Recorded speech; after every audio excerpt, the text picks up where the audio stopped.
It's a great day to talk hockey with Grant McCagg on HabsCast.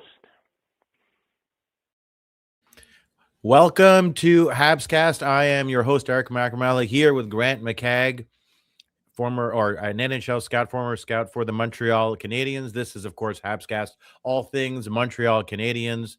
Grant, a lot has transpired since our last podcast, which was just a couple of days ago. Alexander Texier has been signed to a 2-year deal, AAV of $2.5 million.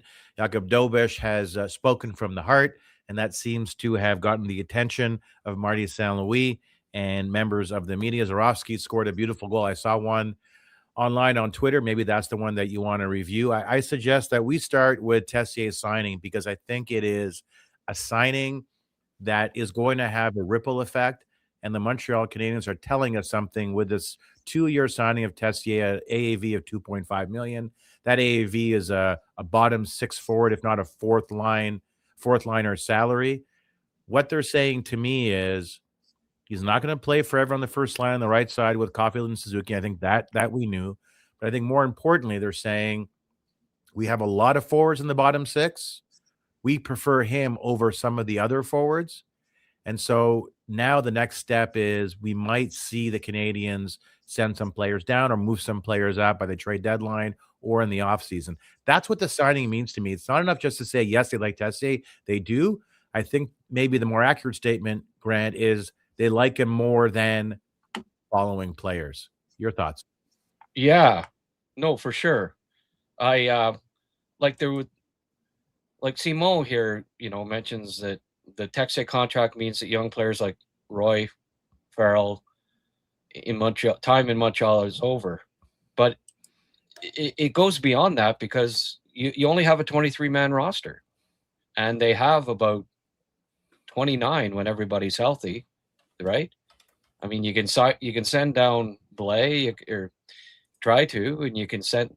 I guess now he has to go through waivers because he played 12 games. So you can try to send down Blais. You can send down Beck.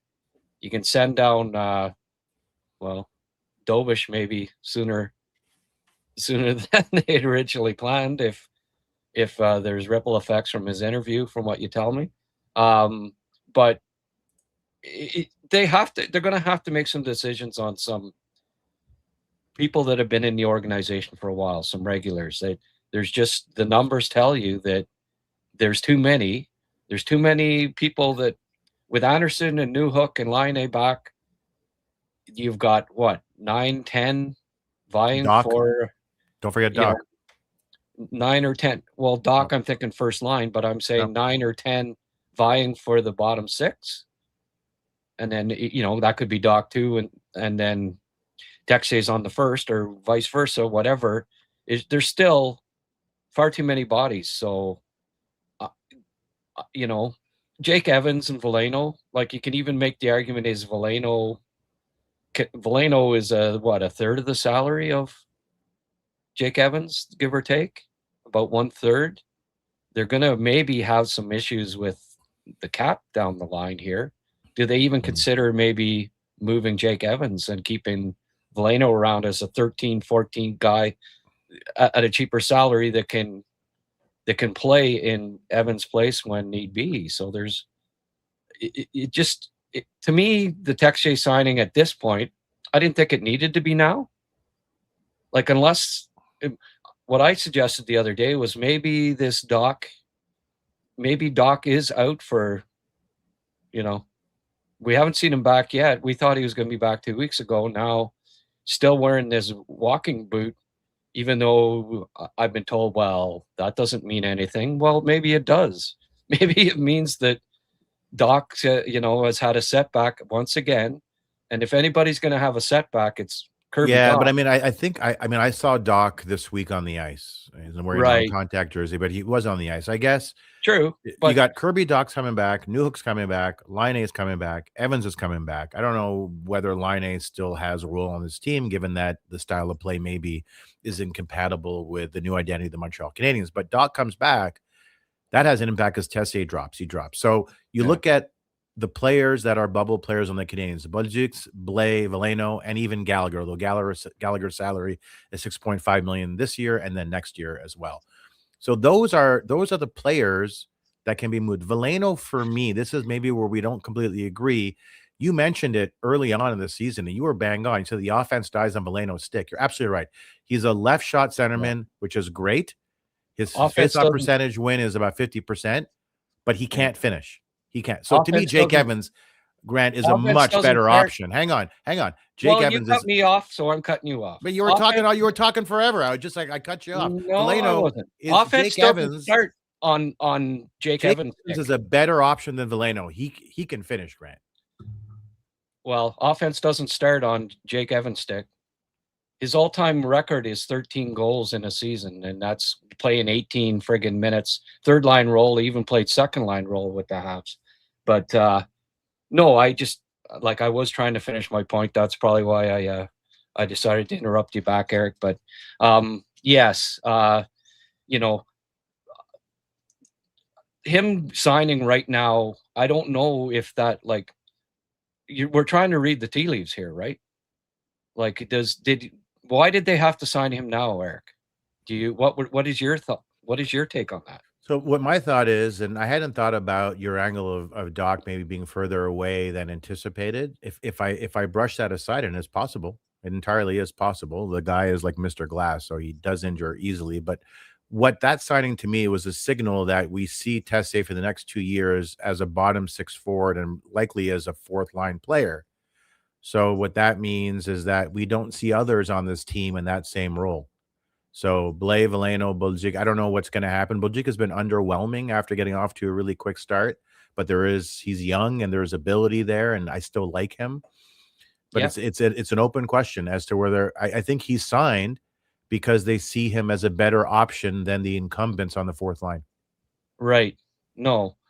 And I mean, yes, I take Evans over Valeno. I don't say any day, but Valeno at least offers a physical part of the game. And I really think that the bottom six needs some physicality. Mm-hmm. And at least Valeno offers that. There's enough scoring elsewhere, especially like if you've got guys like Bolduc or even Laine, Texier. These people presumably are going to be in your bottom six. Like when I think of a fourth line, ideally at playoff time, that's going to help you. Just every time I see, you got Evans or Anderson on one side, that makes sense. Mm-hmm. A big guy on the other side, that makes sense. And then Jake Evans, who throws about one hit every 5 games in the middle, scores the odd goal, can kill penalties, but Valeno can kill penalties. At least Valeno averages 3-4 hits a game, and can help wear down those defenses on other teams. Yes, he's not going to score as many goals as Evans, but we're not talking about a huge difference there. And there's enough goal scoring in the other 11 players to, and also it frees up. But the other part, I think most important is, and especially with a signing like Texier down the line and stuff, is you're going to have to find some cap room here, and every couple of million is going to be important. So, and also you're not going to get anything for Valeno. You're not going to use Evans isn't going to be 13th, 14th forward. He's either in the lineup or he's traded, I think. With Valeno, you can keep him out. You can keep him as the kind of the guy that fills in, but also you can't trade Valeno, and you could get assets for Evans. So there are reasons that, why I almost think, and then I also think, like, you have that battle on the first line. Well, let's say Texier's in there, or they get someone else in the first line other than Doc. Doc could be one of your 4 centers too, right? I'd rather have Kirby Doc centering one of the bottom 2 lines than Jake Evans, personally. You've got Deneau, Kapanen, Doc, and would Suzuki you move Evans to the wing then? Pardon me? Would you move Evans to the wing? I would trade Evans, is what I'm saying, and have Valeno as your 13th, 14th guy with the $9,000 salary, as opposed to the $3 million or whatever it is salary of Jake Evans. But what would you make of Evans being one of the top penalty killers in the NHL last season? Is that a loss that the Montreal Canadiens would feel? Well, the first 2 months of the season, they were 27th overall with him being the main penalty killer up front. Their penalty killing has improved with Valeno replacing him. It's a better percentage. I'm more concerned about this year than last year. And I also think maybe, Dvorak was a huge, and Armia were big parts of why they're more so than Evans, those two gone. I don't think you could say it was all because of Jake Evans. Don't get me wrong. Jake Evans had a very good year last year, but we've seen it before, Eric. Guys sign they're inspired in their contract years. They get that contract, and for whatever reasons, it's fair to say that Jake Evans, up till his injury, was not playing nearly as well this year as he did last year. That is the voice of Grant McCagg, NHL scout. I'm your host, Eric Macramalla. This is HabsCast, all things Montreal Canadiens. Personally, I'd be reluctant to train to Jake Evans. Lots of experience, low AAV. Gallagher comes off the books in a couple of years, $6.5 million off the books. So that's in Tessier's second year at $2.5 million. But I do think that the message is clear here. And I guess let me ask you this, Grant, through your scout lens, as far as a fourth line, let's say Texier dropped down the fourth line. Who do you prefer on that fourth line on the right side? Do you prefer Texier or do you prefer Brendan Gallagher? Yeah. And again, just to quickly, like a fourth line with Texier and Evans on it. I mean, where's the grit, right? But Anderson would be on my fourth line over either of those guys. So are you saying like Anderson out of the lineup and it being Anderson either third Texier line, maybe playing on the third line on the right side? But with what about Newhook Newhook and Bolduc? Right. Logic, I guess, on the left side, Newhook. I've always seen Newhook as a fourth line player. Something he has the hands, he's got the speed, but I guess he doesn't offer that grit. So what you're saying is the Montreal Canadiens have too many of the same player? Well, I think they need more physicality in their bottom six. Yeah. And maybe another big guy on the top line, but that would be costly. Will Cooley would be a good example of a guy that'd be nice fit on that top line if they could. The Rangers may be sellers here the way they're going, but the problem with that is Will Cooley's a part of the future. It's always nice to want these good young players from teams that look like they're going to be rebuilding, but typically that's not the ones that they sell off. It's the Panarin that is more likely to go and players like that. But Texier or Gallagher? Well, in a fourth line role with some grit and stuff, I don't mind Gallagher, but it's hard to argue Gallagher over Texier at this point because Texier can at least provide some offense to that line. And it's not like he's soft. Like we've seen that he will at least battle a bit. I think maybe he's getting bought out was kind of a clear message to anybody. I think saying, okay, I'm going to have to adapt my game a little bit here. And I think we've seen that so far with Montreal. And the comments you're making are aligned with what Ken Hughes said at his midseason presser when he was asked, what do you need to do to improve this team? Because the Canadiens are not a fully formed team. And one of the first things he said was physicality. And you and I have talked about this. There's not enough beef on this team. The Washington Capitals last season had a great record, I think first overall in the East. But to me, they were a bit of a mirage. They were a bit of a fugazi. I didn't believe they were a good team, and they got rolled by the Hurricanes in the third round. But they manhandled the Montreal Canadiens. No doubt about that. So that series highlighted the issue that still faces the Montreal Canadiens. This team is not big enough. It is not tough enough to be successful in the playoffs. So everything you're saying is aligned. And it's interesting because as you look at these forwards, there are some redundancies, or there are redundancies / gaps in what the Montreal Canadiens need. So it's really interesting. Speaking of needs, goaltending, it has been much talked about this season. Grant, got Dobeish and Montembeault, who may have regained his form. I guess we'll see, give him a few more games, but he does look much better. And Fowler, who's playing well. I'm going to play this clip for you off my phone. I presume it's going to work. And it's a comment that Dobeish made, I believe, to Stubbs, and was talking about, was asked about him not playing. And here's what he said. Let me know if it doesn't come across here, okay? I do not know. Like, I won, I don't even know, 2 weeks ago, and I didn't play. January the 1st. So I won again. I really don't know. Like, I don't have any answers because I don't know anything that is happening. You don't talk to management at all? No.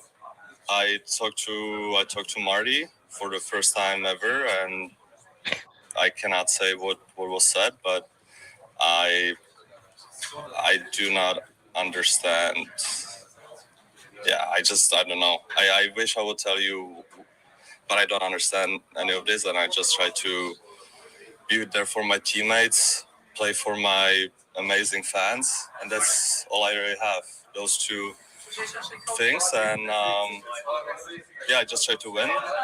That's been what I've been doing for my whole life, pretty much in juniors. I kind of learned how to win, and I just try to keep doing that, and we'll see what happens tomorrow. All I know is that I left everything on the table that I could, and that was my kind of mentality in the third period. It was like, if this is, I don't know what's going to happen, I will give it my all, and we won, and that's it. So those are comments made by Dobeish just a couple of days ago after the Canadiens' last game. Dobeish, since December 9th, he's got a save percentage of .882 that compares to Fowler at .908 and Montembeault at .906. He's played in 4 games since that time, and Dobeish, in 6, he's won 4, and he's lost 2, 1 in regulation, 1 in overtime. I hear that statement from him, and he said he couldn't reveal what Marty St. Louis said to him, but I suspect what he said to him is, you're not in the top 2. It's been clear the Canadiens have been signaling for a while now they believe they cannot win without Montembeault in top form. After hearing that statement, and it feels as though it's not something that may go over particularly well with the Montreal Canadiens, Martin St. Louis was asked about it, and his response was that wasn't a fair question to ask him after a game. Is there a chance here, Grant, that he gets sent down sooner rather than later? Yeah. Yes. And what did you think about the clip too? I'm curious as to your reaction. Well, he didn't say, I want to play for my amazing coach. He said, amazing fans, right? That's a good one. Yep. That's good. And he didn't say, and my teammates. He didn't say he wanted to play for his amazing coach. So clearly right now he's butting heads with Marty. I wonder, I know you didn't want to, you defended him at the time about the crying thing. Yeah. But ever since then, Eric, he's kind of been the third wheel. And Marty did he laughed about it. I don't know if maybe Jake, this is his fire back at the coach, kind of embarrassing him a little bit with that comment. And I think maybe Jake didn't like it. And he's kind of, there's been a kind of a fracture ever since. Maybe it's just coincidence it's been since then. But I have a feeling that the club did not like that he cried after a game in front of the public.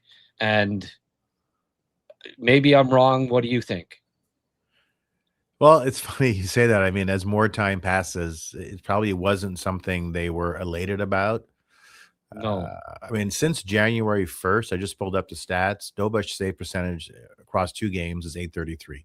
Small sample size, but Fowler and Montembeault have combined for 6 games, and their save percentage is at .916. That's the average. I think what they're seeing is a Dobeish who's inconsistent, and this was probably their concern at the outset. He's inconsistent and he lacks maturity, and the crying thing maybe just underscored their belief that he lacks some level of maturity. If you're looking at your 2 best goalies of the 3, I think it's Montembeault and Fowler. I don't think it's at this point is open to debate. The comments he made might be perceived as a gentle breach of trust with the team. They're not going to love it. And I wouldn't be surprised if Dobeish is sent down within the next week. Right.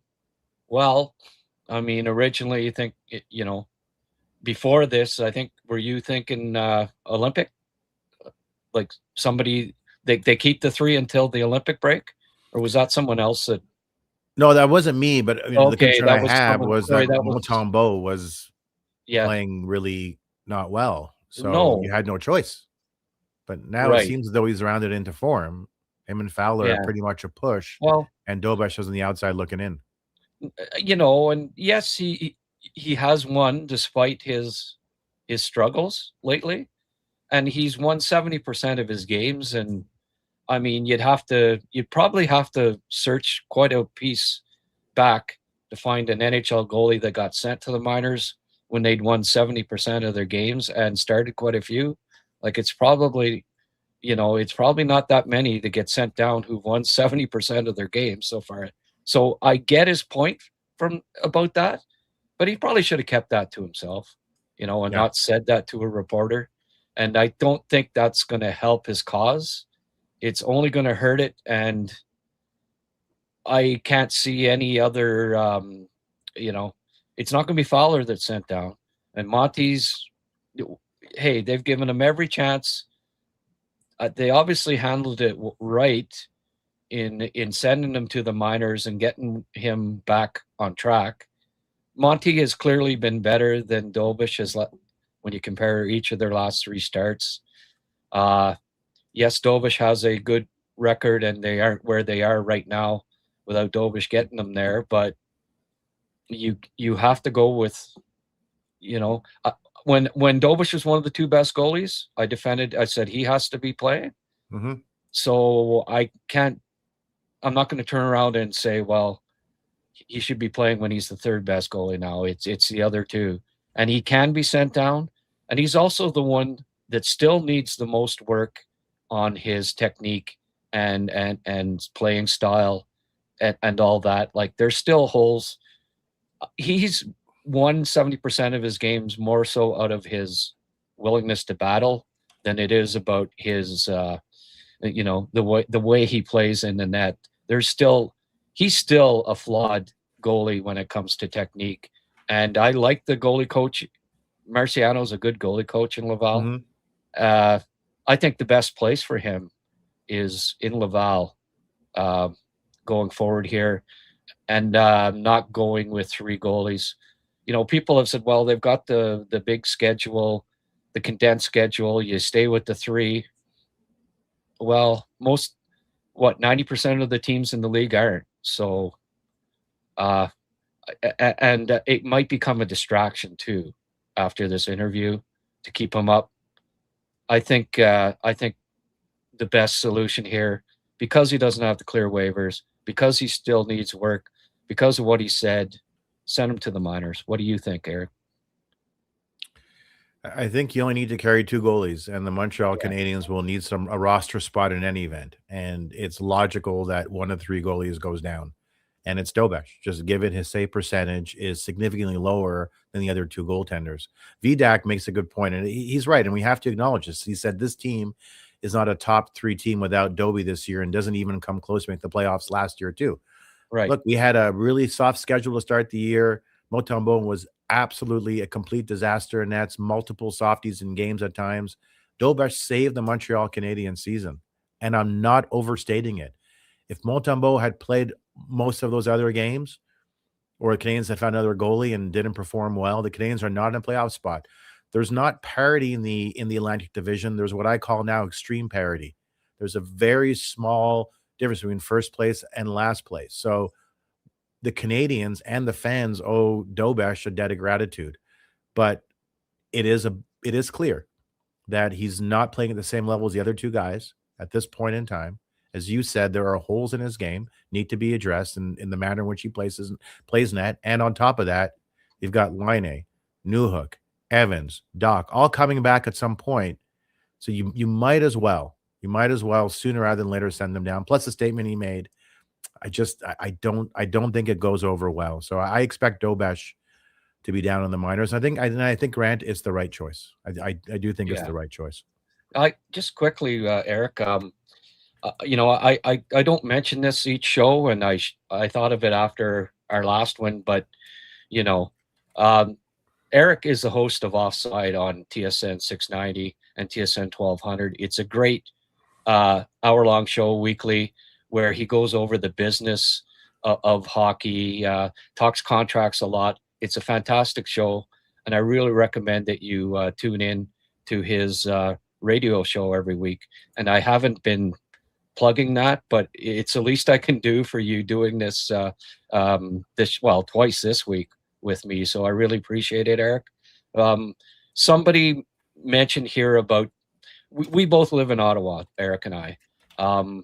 Somebody mentioned about the Ottawa situation, and I'd be curious to know your thoughts on what all has transpired in Ottawa vis-a-vis the all the rumors about the goaltender. That story is one that is predicated on rumor, and so it's really tough to comment on the rumor, nor will I, because it's just a rumor. So I assume that it's untrue. But I guess the ultimate question is, did the Ottawa Senators do right by issuing that press release? Because some would argue it sort of had the Streisand effect when it brings more attention to something when you try and do the opposite. I actually had no problem with it. There are a bunch of high-functioning adults that work and operate at that team, and they have an understanding of the team and the individual players that far exceeds anything that we can possibly conceive of. And if they were of the view that they were going to take the drastic and unconventional step of issuing a press release seeking to delegitimize the rumors, then I support the Ottawa Senators, and I think that it was a good move. So there's no outrage. I'm not thinking anyone was clumsy or inept. I think it was a good move, and I applaud the Ottawa Senators for standing behind their team and their individual players. Good for the team. Yeah. Now, did this statement come out before or after that Elliot Friedman soundbite that he had on the his 32 Thoughts, where he kind of came out after, I believe. Okay. Yeah. Okay. But that's the one where Friedman said, if I'm on this team, then I just ask for out, right? Which I thought that statement was a bit bizarre, to be honest with you. That's not like Elliot to like that. I couldn't believe. I thought it was like AI, honestly, when I heard it. I just like that one kind of, and it's funny, he was on Hockey Night like a couple nights later and he didn't even go there at all. But then it was after the statement by the Senators, and I think maybe, at that point they thought, okay, we need to issue something here. I'm sure that was part of an impetus in it as well, because Elliot obviously has a huge following and his podcast and such. And that one kind of took me by surprise, that statement from Elliot. It's kind of out of character for him, and I didn't really understand why he had said it, but it only fueled the flames as far as I'm concerned, at that point. Yeah, but you're right. It was an odd statement, and I suspect after he made that statement, because he didn't revisit it, the Sens probably contacted the NHL and sports and said that's not acceptable. The last thing you want in Ottawa was talk about players leaving. It's hard enough to hang on to players in small markets. I was surprised by the statement, absolutely. But look, I stand behind the Sens. I thought I liked it. I have no issue calling out idiots on social media. I have no issue with that. No. And the story was gaining traction. So they were of the view they want to do as best they can to put it to bed. And I think they were successful. He's Grant McCagg. I'm Eric Macramalla. Grant, NHL scout. This is HabsCast, Grant's baby, all things Montreal Canadiens. We might as well tee up the game tonight. They're playing the Buffalo Sabres. The Buffalo Sabres got off to a slow start this season, Grant. And since that time, they have been playing absolute outstanding hockey. They're 8-2 in their last 10 games. This team is led by Tage Thompson. He's a point a game. Dahlin and Samuelson back on the blue line have been great. Their goaltending has been really good. Luckinen is 7-0, I think, at home in the past 7 games. Lions out, so Luckinen has really been leading the charge there in nets. This is a good team, but a lot of people think about the Buffalo Sabres as a dysfunctional mess. They lose more often than Jeb Bush, but now this team has turned things around. Through your scouting lens, when you watch the Buffalo Sabres play, why do you see them being successful? I haven't seen them play a lot. I'm so busy with the Habs and their prospects in the draft that I'm not like Pierre Maguire and watch 12 games a night or whatever it is that Pierre does. You mean you have a life? Yes, right. I do. The Habs are my life. Yes. No, but I mean, I've seen them a little bit, but they have a really good young, just like the Montreal Canadiens, their under 26 core or whatever it is very good. And they're starting to, flourish. And I think Tage Thompson's bounce back too has really helped, right? He is a dominant 6'6" forward when he's on his game, and he's playing well. They're finally getting some stabilized goaltending. I don't think you can, understate that it's been a real issue in Buffalo the last 15 years since Ryan Miller left or whatever. And they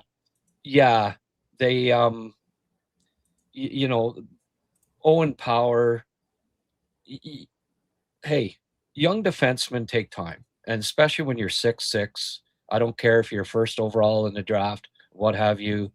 I mean, we're seeing it with Reinbacher. It takes a little time. You got to adjust, this grow into your body, all that stuff. He's taken another step. The defense is really solidified. So from the back end out, they're finally getting it together. And you had to expect that. All these young players, right? Like even Bowen Byram is hitting another.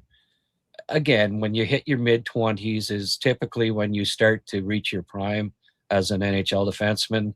Not everyone's Elaine Hudson. He's he's kind of a one-off, and him and Makar. So it's just a maturation of their young core, I believe, and it's the stability that we're starting to see in the back end with the club.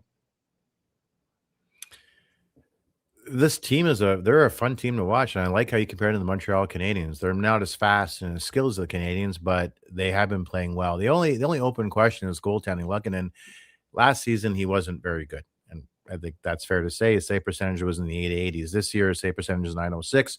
He's playing better. He has matured as a goaltender. We'll see if that is ultimately sustainable for the Montreal Canadiens. But tonight should be a good test for the Canadiens. This is a must-win game.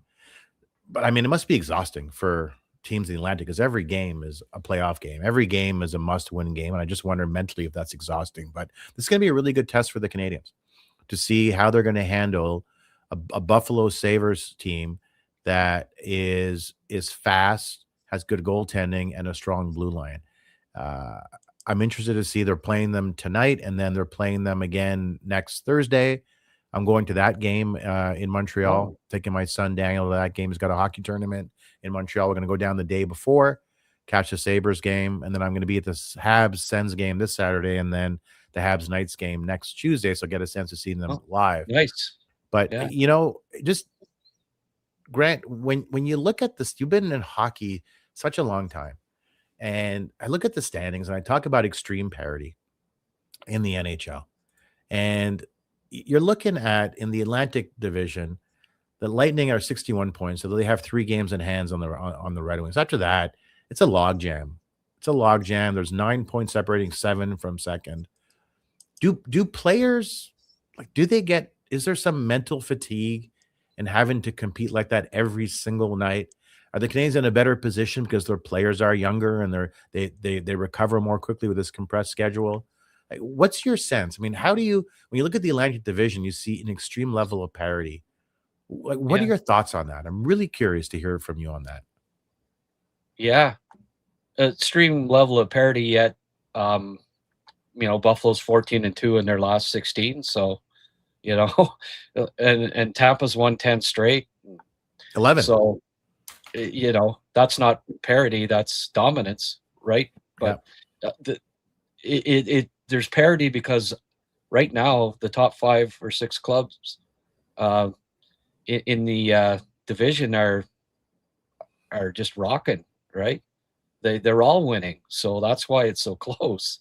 It's like, I think right now you can safely say that the Atlantic Division is the deepest division in hockey. You know, the 6th place club in the Atlantic Division is better than the 3rd place club in several divisions, like 2, excluding obviously the big one out west. But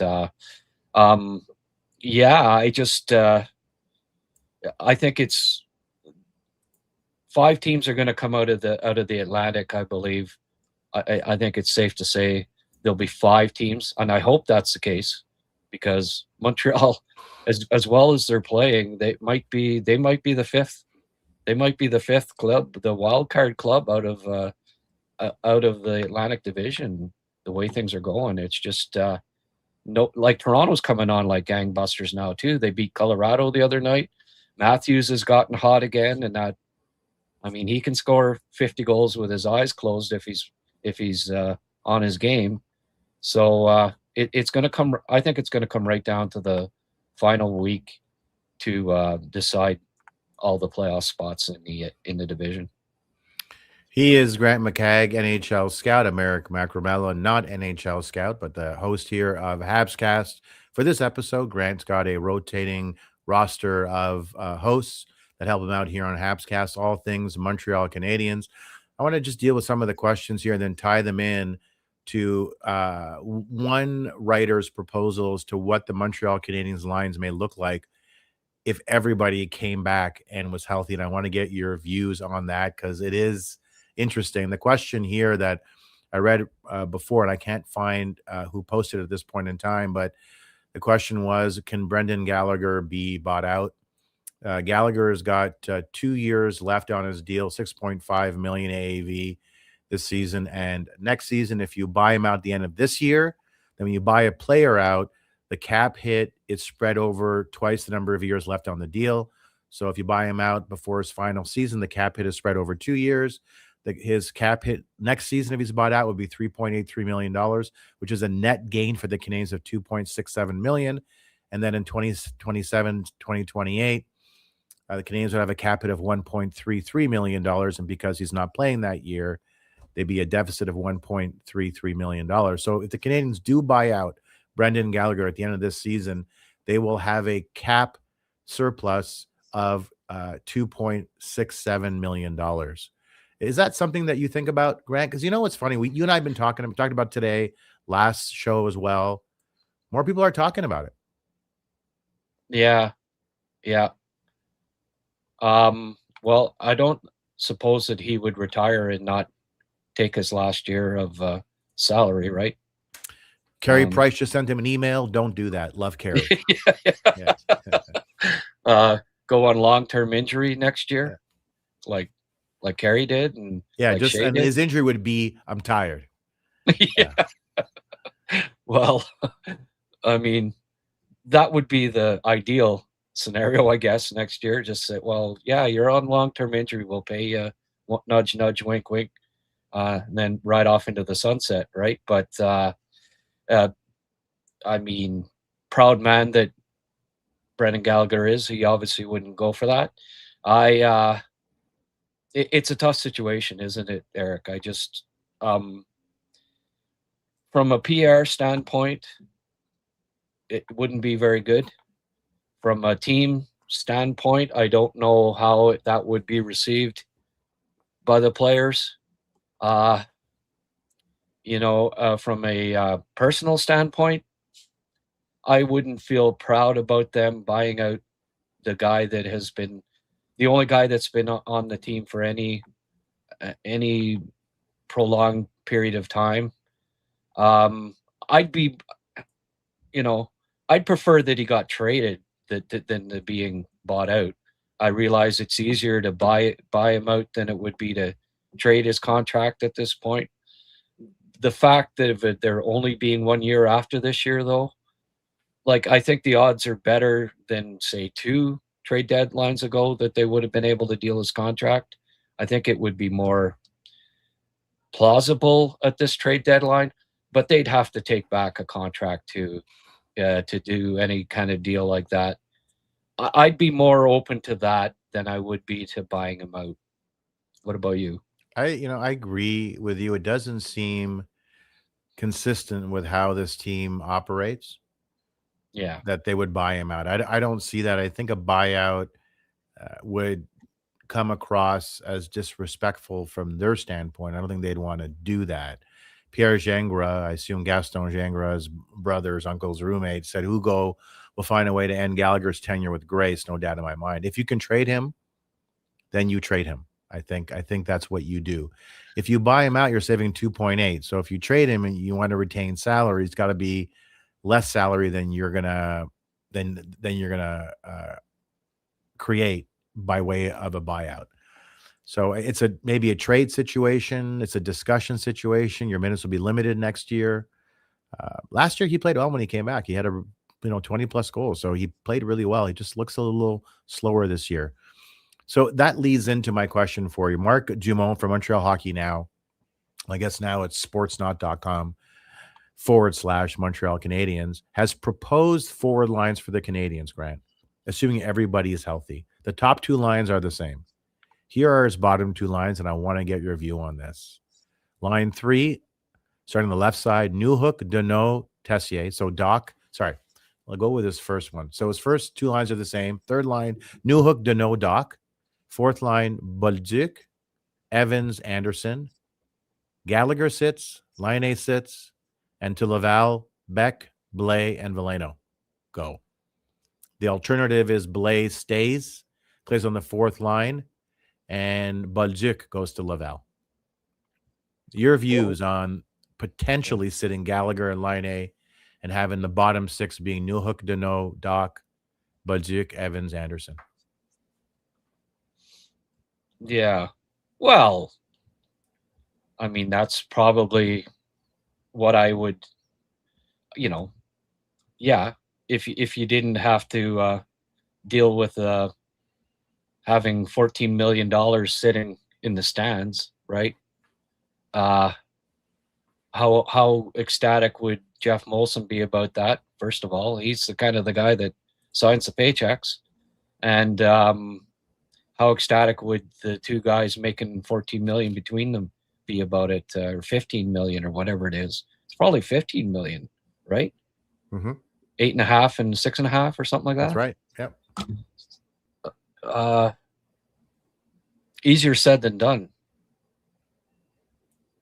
I guess if I'm trying to sell it to him, I don't know the extent they'd have to, but if they have to sell it to him, it's the revenue you would generate from multiple playoff wins would outweigh what you're paying these guys. I guess that's the thing. And then you create this excitement, and then next year you can charge more for everything as well.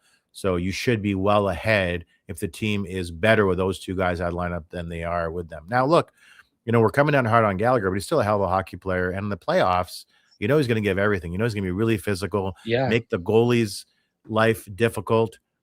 He's made his living within 3 feet of that goaltender. So is it fair to say then, Grant, that Brendan Gallagher would be more valuable to the Canadiens in the playoffs than he would be in the regular season?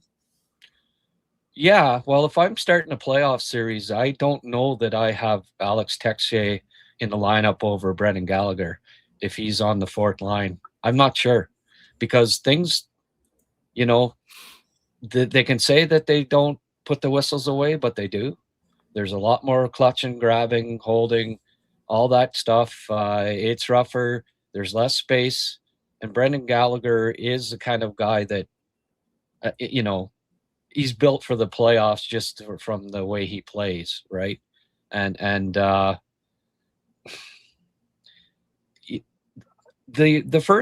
second power play this season, I read a stat the other day. They've scored 1 goal this year. And if they're going to make any noise in the playoffs, if they do make the playoffs, they're going to have to start getting some production from the second power play unit, because the first power play unit can't do it all by themselves. They're not going to score every time. They need more. And Patrick Laine, I think, is going to get a look here. And if we see anything close to the guy that we saw when he first came up with the Canadiens last year, and when he scored a goal every single game on the power play, if he comes back, he has a look, and he starts doing that again, pretty tough to keep him out of the lineup. That is actually a great point, because we've all been so quick to write him off because overall, from a bird's eye view, 5-on-5, his style of play is no longer compatible with the Canadiens' identity of fast, quick, agile, and skilled. But you're right. As a power play specialist, he can provide tremendous value to the Canadiens, and you win in part with special teams. So that's a great point. A lot of people are writing him off, including me. I was like, you're probably going to sit him or trade him. But he can bring a lot of value to the Montreal Canadiens team on the power play. Who do you, and if you drop him on the flank, who do you put it on the other flank? On the power play? Yeah. Well, Demidov is there. Cappy, Demidov, Laine. I guess you need obviously Demidov. I prefer Demidov on the first power play to Texier. I think they keep sending Demi back just to remind him, we want you to shoot more, on the power play. And it seems like he gets demoted for a game, then comes back and he's effective again. Then old habits come in, they put him down, they demote him, bring him back, and he's effective again. But that's a good question. Who do you need somebody that can pass Laine the puck, right? Dobson's not the greatest playmaker. If he's the quarterback on the second power play, and you got Bolduc and Cappy and Doc would be on the power play with Laine for me, and maybe Demidov, just to have that guy that can get the puck to Laine. But also, maybe the way they have it right now is Dobson on the first unit. I did like Hudson and Laine on the same power play, because who can get him the puck better than anybody? It's Hudson, right? So I think that they'll move things around. They'll try different things. And but with Doc back, they need him on that second power play. But I also think that they need Laine to give Laine a look. And if he can get the second power play going, the Canadiens, they could have a lethal power play down the stretch here. And you know what? Like the Texier move, like what if Hage comes in now at playoff time too, right? And that, we're talking about, like Marc Dumont made this lineup that you had there. What if he comes in there too? Then if you got Laine not playing, Gallagher not playing, there's someone else there that has to be out too, right? So that's why the Texier signing to me was I was surprised, and it really tells me that there's a couple of guys that are going to be getting moved here before the trade deadline. The signing is less about Texier and more about the other players who are sort of fall within the same stratosphere when it comes to ability and talent and outcome. You mentioned Hage. So through your scouting lens, when you watch him play at the World Juniors, watch him play in college, there are talks of possibility that the Canadiens may bring him into the fold after the college season's done, so he played for the Canadiens this season. What would you expect from a Hage if he's brought in, presumably, as a winger? I'd like to see him on that second power play.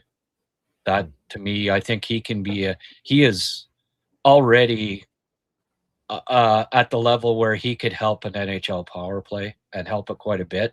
We saw it. I see it in Michigan, and I saw it at the World Juniors over and over again, just how effective he is when there's a little time and space out there. on the power play. You know, maybe he plays a bottom six role and is a key to the power play in the postseason. Presumably he'll get 2 or 3 games, very similar to Demidov. If Michigan goes to the Frozen Four, and I think they probably will, they're favored, then he gets 2, maybe 3 games before the end of the regular season, very similar to what Demidov got. If he looks good, you know, I see him being in the lineup in the playoffs because he can help. He can help Montreal's second power play for sure. And if Laine's in the lineup, that's the guy on the second unit that can really help set up Laine too. So, you know, I'm not writing off Laine as being somebody that's he's going to be motivated. His contract's up, right? Yeah, maybe he's the Jake Evans of the second half of this season for the Montreal Canadiens, where, okay, do I want another? If I want to get another NHL deal, I better start producing. And nobody on the Canadiens. He's a 35-goal career scorer, Eric, in his NHL career. Nobody's close to that on the Canadiens, so he can do it. Well, I've dedicated my show Offside a number of times. I've had his agent, Andy Scott, on my show as well. And to Laine in his production in his first few years, he was historically great. He wasn't great. Yeah. He was historically great goal scorer. And really with him, it's not necessarily about effort as much as it is about health. And if he could stay healthy, then you know that he's going to produce, particularly on the power play. Hage is 19, will be 20 in mid-April, so he'll turn 20 if he's called up and plays for the Montreal Canadiens at some point.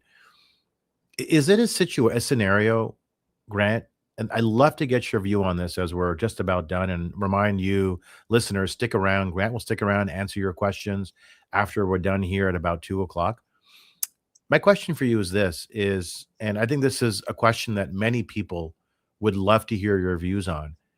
Does the NCAA now prepare these players, spend a couple years playing college, prepare them very well for the NHL?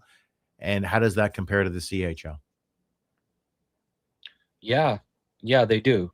And especially in when it comes to a player like Michael Hage, who needed to put on muscle, and good muscle, needed to train properly. The facilities in Michigan and the other high-end colleges, universities especially, are second to none. But also the schedule, right?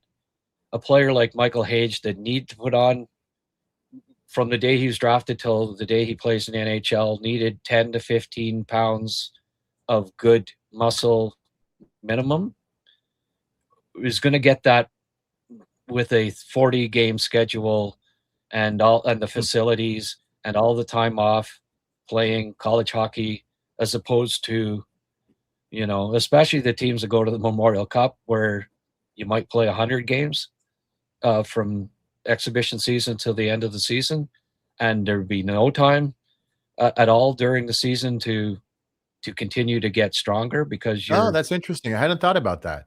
So fewer games gives you a chance to help transform your body. It does, yes. And I think in Michael Hage's case, it was an important... I'm glad that he went the college route. I don't necessarily say that for everyone, but I also think it's going to help Gavin McKenna at the end of the day too. The fact that he's skinny, needs to bulk up. I think he made a smart decision going that route as well. So yeah, I think it was the right route for Michael Hage. And apart from the high-end facilities, and we know that in the U.S., some colleges have nicer facilities and professional teams in Canada. Do they also have really good people along with those facilities that help teach and train them how to eat and how to exercise and how to train? Absolutely. Yeah. These, they make millions of dollars from their, that they don't have to pay. Well, up until now, at least, didn't have to pay their athletes. There's lots of money rolling around these universities that spawn all of their former alumni giving money and everything, the benefactors. So yes, that's all part of it. They've got huge staffs. They have fantastic facilities, great coaches, great trainers, the whole works.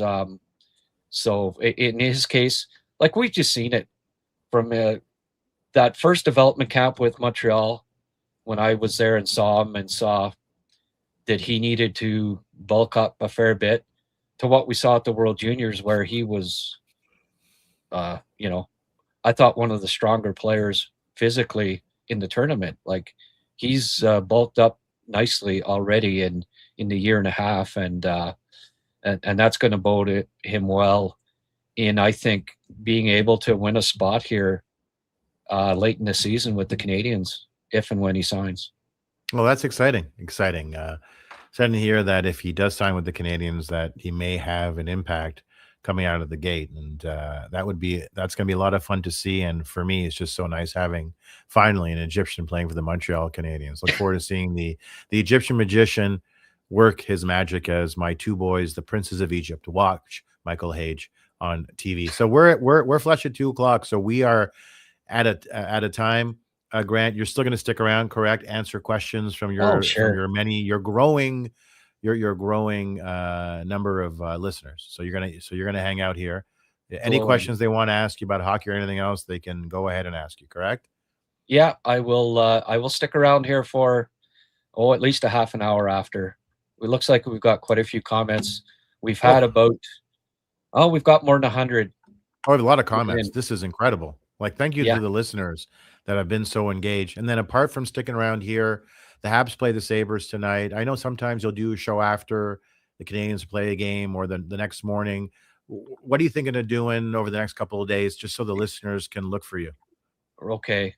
Well, I'm doing a post game after every game now, so I will be on after the Sabres game tonight. And Liam, I'm producing a show for Liam tomorrow. He's going to weigh in and give his thoughts on the game against Buffalo and set the table for Saturday night's game tomorrow. So tonight, after the game, I'll do my usual post game, and then tomorrow look for a show from Liam.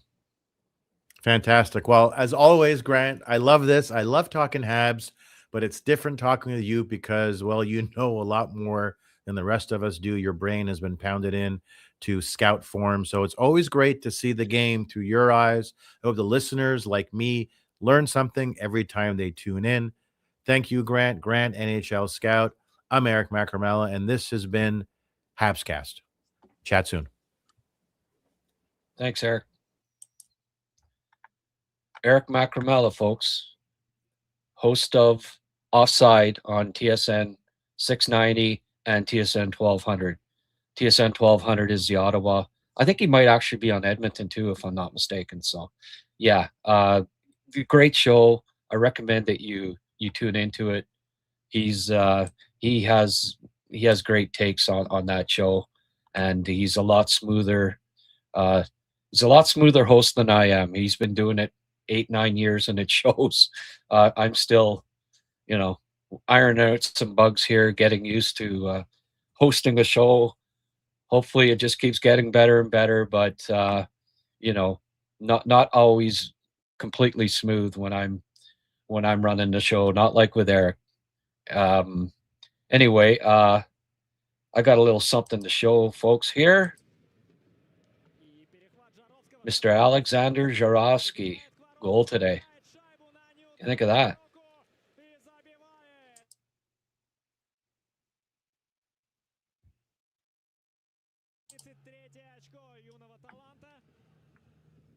Beautiful. Alexander Jaroski is now that he just passed new teammate Evgeny Kuznetsov for second all-time for KHL points by an 18-year-old. He is now 3 back of Eli Tolvanen for the all-time record for an 18-year-old at the KHL level. He's on pace for 52. safe to say he's going to break the record. I think he's got 22 games left to get 4 points, and I'd put my money on him doing that. Exciting, we're talking about Hage and how exciting he is. Hey, there is one exciting prospect from Russia yet again. Speaking of exciting, how about this guy, Mr. Ivan Cornway? What's he doing holding a stick in front of a bunch of lumber? Well, he was in Quillon, Quebec. Look it up on the map, folks. It's in West Quebec, just minutes from my hometown of Shawville. He went and visited the plant there, got to know Gordon Rob Black, loved the material, and everybody would who has ever been to their plant or been to their website. And go to the website, folks, if you are interested in flooring and see their unique brands. It's www.logsend.com. Logsend, however you want to say it. It's reclaimed wide plank flooring from the Ottawa River that,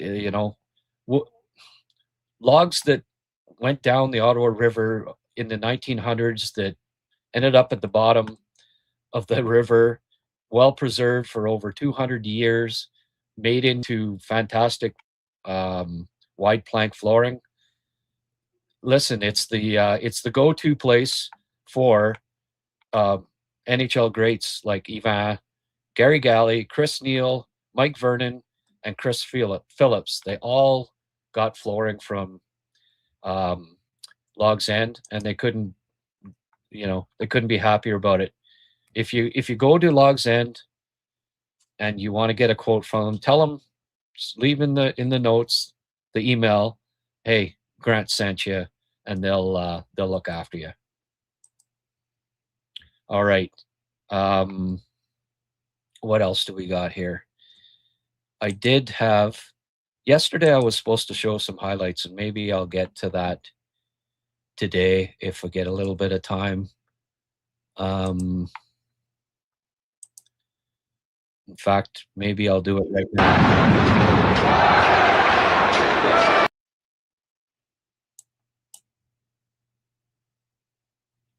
Here's some more highlights from Jaroski in the last week. What I did was I ended up getting I made this on the weekend and then never had time to show it and then forgot about it for a couple of the podcasts. But these are some other points that he got. As you can see here, he's just he runs things on the power play as an 18-year-old for a KHL team. Yeah, it's not the best, highest caliber hockey, but on here he sneaks in and gets a gimme goal. Well, not a gimme goal. He still had to get it past the. And here's Hage's goal and assist from last weekend. He's got an excellent one-timer. And here he is on the rush, setting up Horkov, I believe, as usual. Oh, here's a nice goal from Logan Sawyer that he got last week, Providence. He's got a great shot, folks. Snapped their top corner. Not the leading scorer there anymore, but just a point back of the leader. Here's Davidson. He's got, speaking of sniper, Davidson's got a wicked wrist shot. Not in Bryce Pickford's. Here's Engstrom scoring one.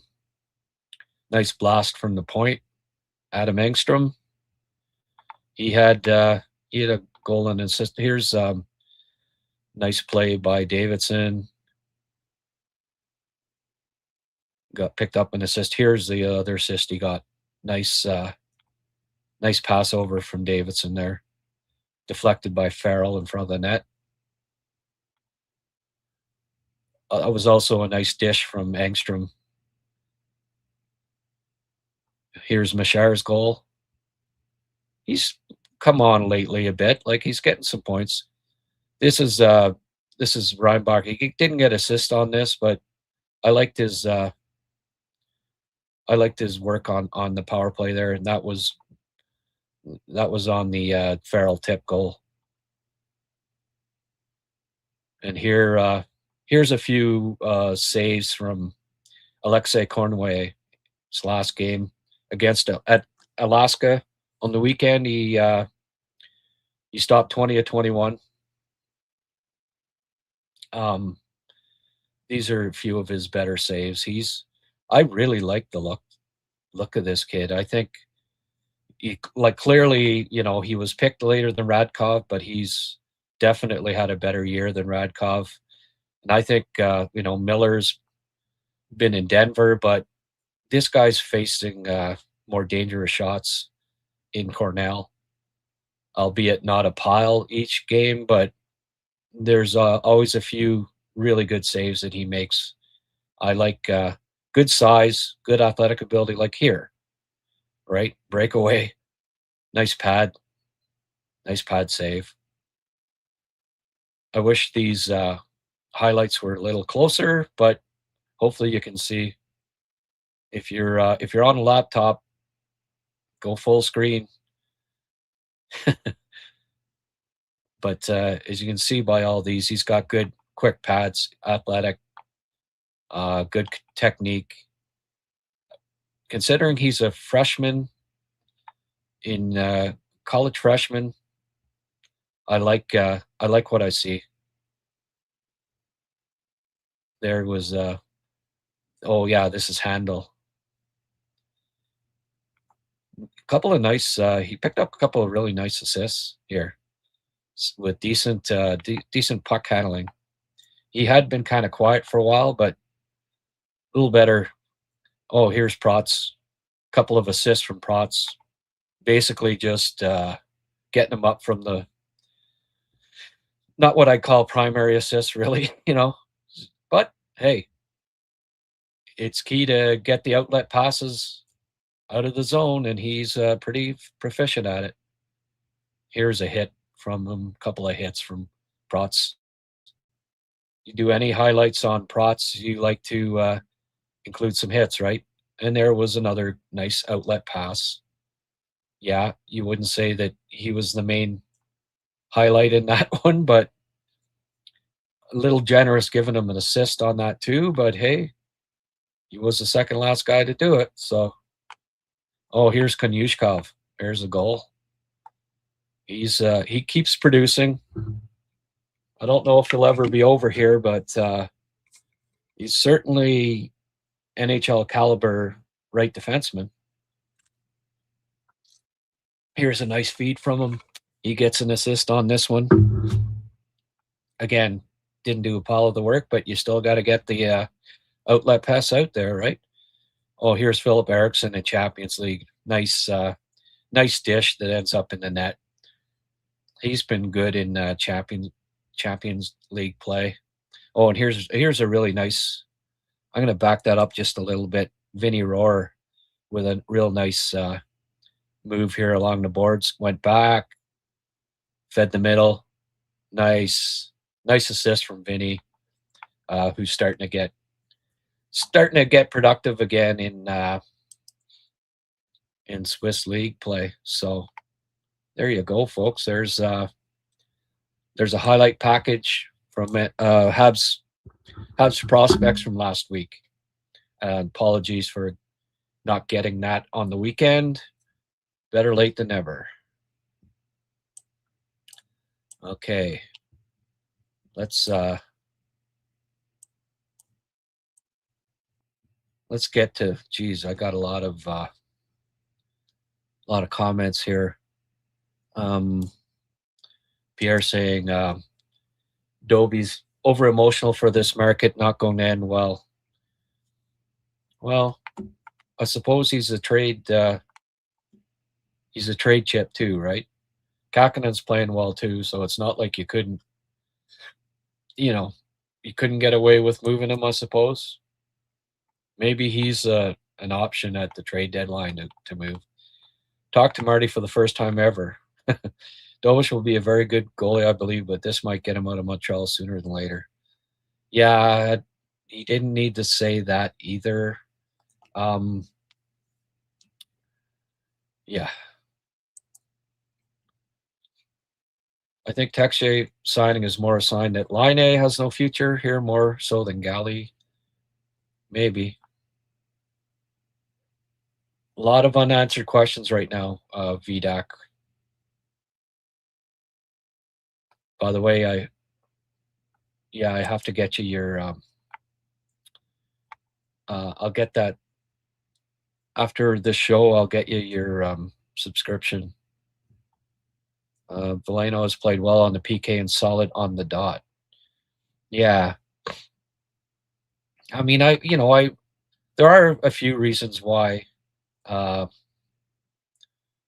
you might have to consider trading Jake Evans as far as I'm concerned, but I get it both ways.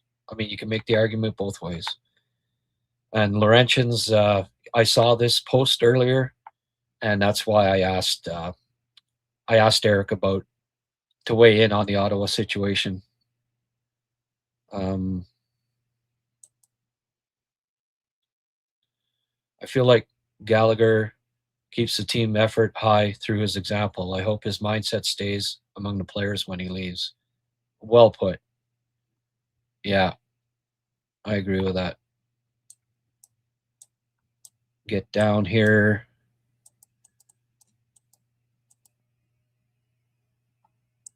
And here's another point by Pierre. He's no better than a year ago. I'd say that. Right now, this is a failure somehow. I agree with Grant that the AHL coach working with him is the best scenario. Yeah, that or maybe a deal.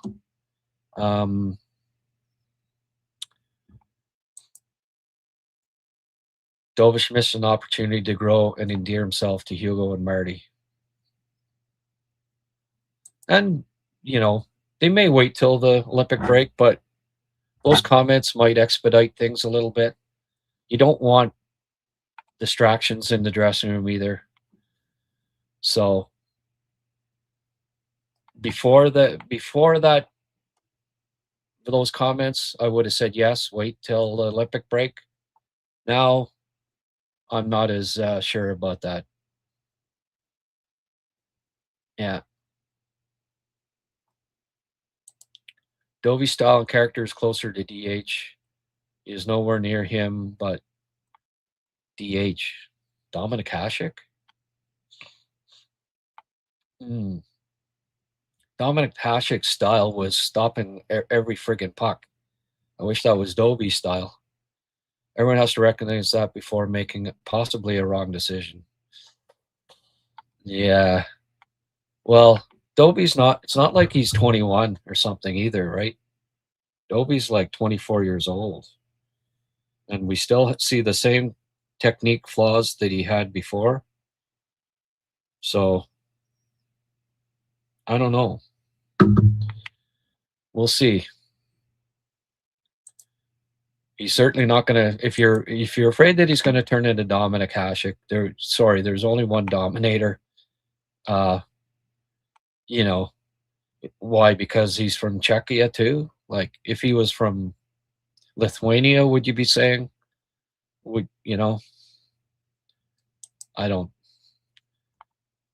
sure we have to overthink Texier's contract. Management saw him in Columbus and St. Louis and liked some aspects of his play, and they feel he's in line with their expectations. Yeah. Not overthinking the contract, overthinking why they signed him right now when there's going to be a glut, especially Hage. Still got Line, still got friggin' Galley, Blay, Valeno. Like, there's too many bottom six forwards. Nothing to do with the contract. 2.5 million, that's fine. It's just, did they have to sign him right now? Things would be a little clearer in the summer. If they want him back, sign him then. There was no rush. Like, I don't know. That's different from Doc Newhook, Bolduc, for whom we don't know exactly what they'll become. Oh, I don't think we know exactly what Texier will become either. I don't think it was a huge mistake addressing it.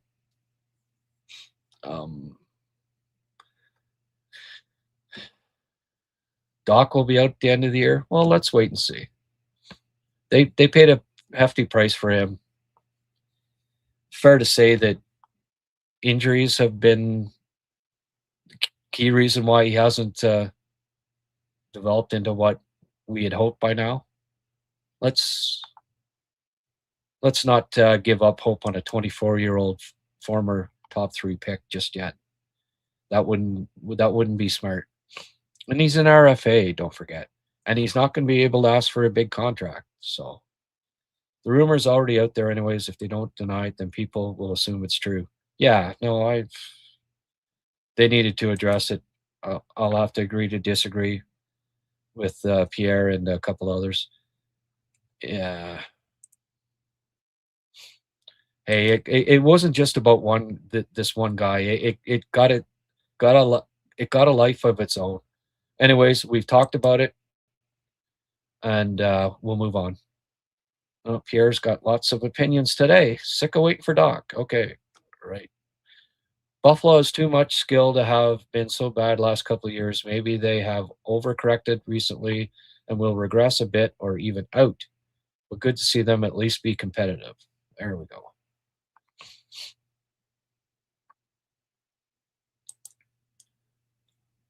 Johnny Cash. Johnny, you must have liked the Owen Protz highlights there, Johnny. He's your number one fan, Owen Protz. I'm new to the show. Just got information for tonight's game. Fowler starts versus Sabres. Struble out, Goalie in, some power play changes as well. Go, Habs, go. Yeah? What are the power play changes? So thanks for the info, Johnny. More than welcome to come in and give us updates. I tend not to look. Once the podcast is started, I'm not on social media. I have to close as many windows as possible so that I'm not bouncing all over the place here.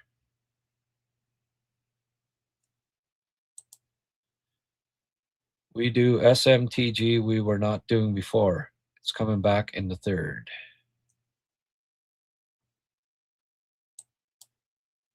I don't know every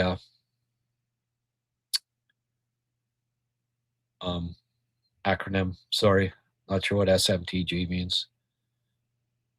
Stupid mortgage. I don't know about a must-win game. However, it's a litmus test on how they perform with a day off. Let's see if Marty spreads some minutes once again, like he done in previous to the Washington game. I'm glad Goolie's back tonight. Cut back Carrier's. No, cut back all of these guys' minutes, right? Could be a changing of the guard in the Atlantic. Teams like Montreal, Buffalo, Detroit rising. Yeah. It is changing.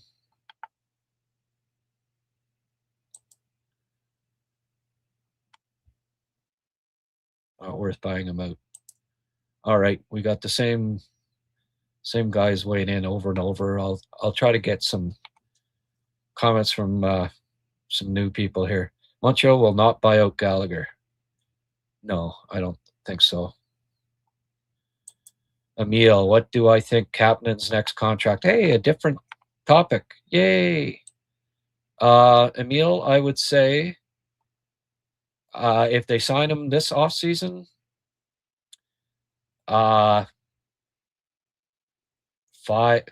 if it's 4 or 5 years, I'd say 5 to 6 mil. If it's 7, 8 years, and I believe they can still sign 8-year contracts before the CBA kicks in, somewhere in the 6 range. I don't think he signs a 8-year contract though. He might be best served to go 4 or 5. And if he keeps developing, then he'll get a lot more than that with his next contract.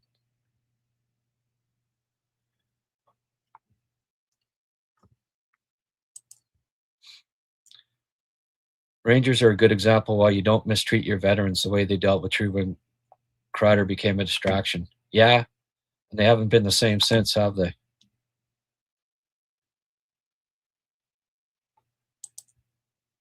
Pittsburgh have $54 million cap space next season, could take on Gallagher's salary, but he'd need to accept the trade. Yes, sir. Some nights we have the most expensive fourth line, speaking of that. Yep.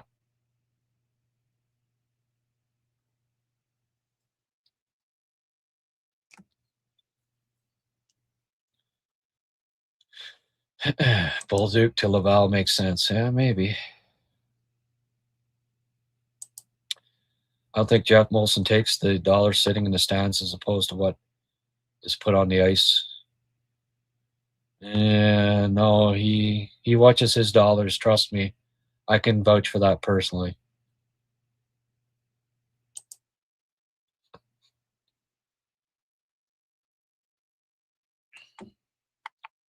Line A, third or fourth line minutes and second power play when he returns. Well, he's going to get a look. You don't not give a look to a career 35 goal scorer. And by the way, I think it was VDAC that said Caulfield's a 35 goal scorer. Yeah, but not a career 35 goal scorer. Not close to a career 35 goal scorer. That's what Line A has been. Blake gives us more sandpaper than Bolduc at this point. Yeah. Bolduc's also giving you 10 goals. And Bolduc's hitting. I think, anyway. Bolduc's not hurting the team. Thoughts on Sportsnet's January ranking putting McKenna third? I don't think it's outlandish. He's somewhere in the top 3 at this point, I guess.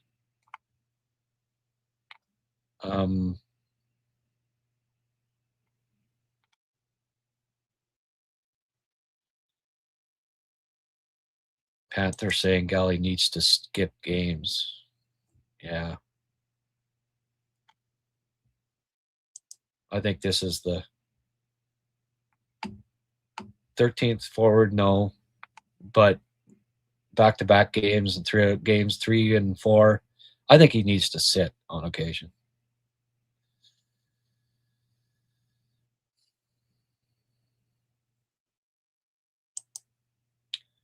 Line A with a good attitude can help this team. I think his attitude's fine. Simon, don't forget to hit the like button. Hey, yeah. We've had a good, pretty good crowd in here tonight, this afternoon. So, yeah, if you don't mind hitting the like button for this. Eric was great, again, as usual. I like Cappy, but if you put... Yeah. These are stupid comments, Francois. Well, if you put anybody with Harvey Pinard, they're not gonna get 14 goals. And since when is Cappy playing with Suzuki? Anyway, those are silly comments. I don't like those. If he wasn't with this guy, well, tell you what, if Demidov was with Evans all year instead of Cappy, he wouldn't have 35 assists. But it's a silly comment. I'm sorry. Yeah, I needed to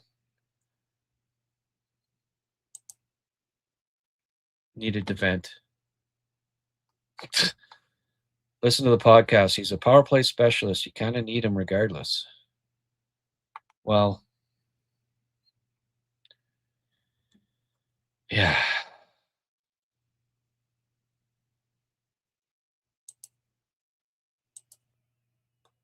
No limit to roster after March 6th. Just need to be cap compliant. Yeah. Francois, I've had way too many comments about, well, if he played with this guy or if he played, and he even went one further. Well, if he played with Harvey Pinard, I just, that you can say that for anybody. Would Demidov have 40 points if he played with Harvey Pinard? Like, it's I don't know why people go there. I just don't. But it's always got to be Kapanen. Kapanen's the friggin', well, if he did this, or, well, it's because of that. No, he's just friggin' playing well. End of story.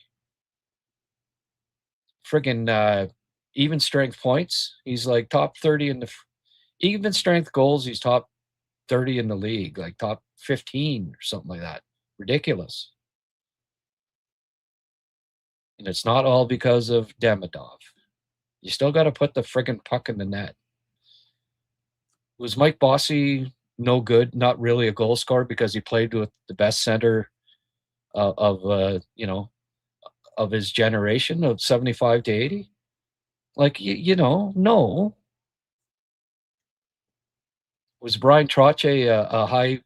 Only reason why he got so many points was because he had Mike Bossy on his wing? Come on.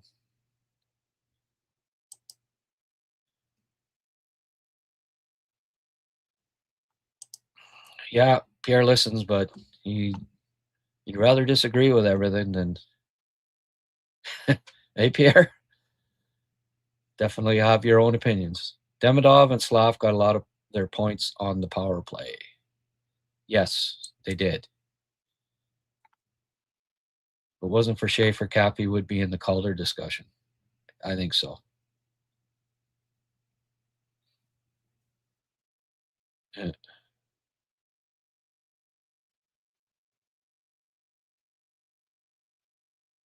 Hage wants to be a center. Yes, well, start winning some more face-offs then, young man.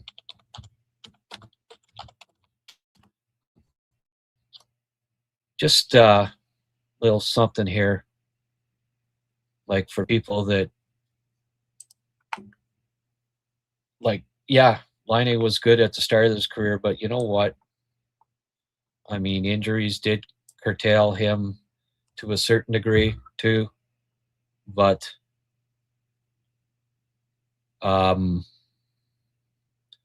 his last 3 years in the league before this year, I'm just going to add it up here. 70, 125, 131, 181, 181 games. He had 26, 28, 48, 54, 74 goals. 74 divided by 181.408 goals per game times 82.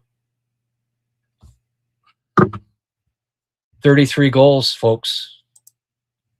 His last 3 seasons go up to here. He averaged over 82 games, 33 goals per season, which is still better than every other Montreal Canadiens career goals per season average. Still, the last 3 years before this season, better goal scorer than every single Montreal Canadiens career average, and not even close. The only one that would be close would be Caulfield. So this thought that Laine hasn't done anything since he was 18, 19 years old is complete garbage, actually. He's still a 33 goal scorer on average. So can we put that to rest, that Patrick Laine hasn't done anything since he was a teenager? He scored goals. That's still an important thing in this league. Panther, I'm the biggest Demi fan, and Cappy is a great two-way player. Cappy and Demi have high hockey IQ and play well together. Thank you. These conversations still get into the, Cappy's not, I love you guys, but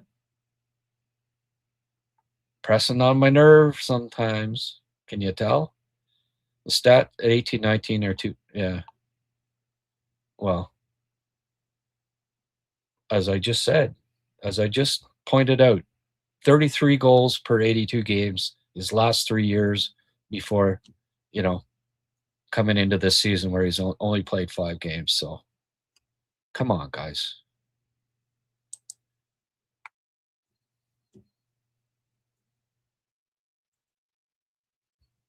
My son played hockey for Quinnipiac and the facilities that are NHL caliber. Oh, right on. And Michael, I don't agree that he's too slow now. I think that narrative is not true.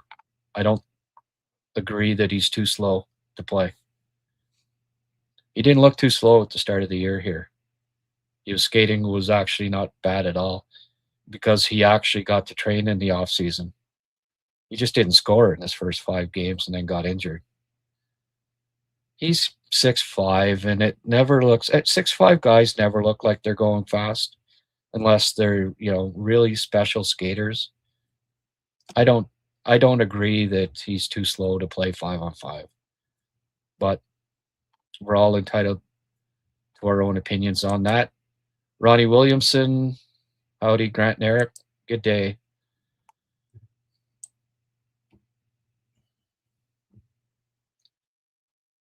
Getting a little grouchy because on here an hour and a half, and seems like the contributing to the webcast thing seems to be going the way of the dodo. Haven't had a single contributor today. Well, I'll have to cut this short because one of the reasons why I go 2 hours is because I get support, and if I don't get support, it doesn't make, because people won't watch the podcast. The reason I go 2 hours is because people want it, and support it on here. So I do it as a favor. But people that aren't on the live podcast don't want to watch a 2.5 hour show. So there has to be a kind of a balance there. So I will quickly wrap this up, folks, because it doesn't make much sense to have a 2-hour podcast and get no money from YouTube, no money from the people. I can't do this for free, unfortunately. I wish I could, but maybe when I get 3 or 4 sponsors on board, I can, but it has to be a little bit of a balance there. Tex is a high-skill player with good speed and size. He's reliable defensively, can play any line. Currently, yeah. You see, I'm not. That's kind of something that's become a narrative where he can play any line. He can play any line, but he's not ideally a 4th liner for me. He's not ideally a 1st liner. He's not going to be on the 2nd line, so he can play the 3rd line, but I have other guys that I'd rather have. Like, I'm thinking playoffs now time, but anyway, we'll see. But for me, I don't know if he's got a spot in the playoffs. I could be wrong on that, though. He may keep surprising me. Jaroski's incredible. Look bigger. Hey, my boy, Jaroski, fantastic. Great stuff, Grant. Yeah, for sure.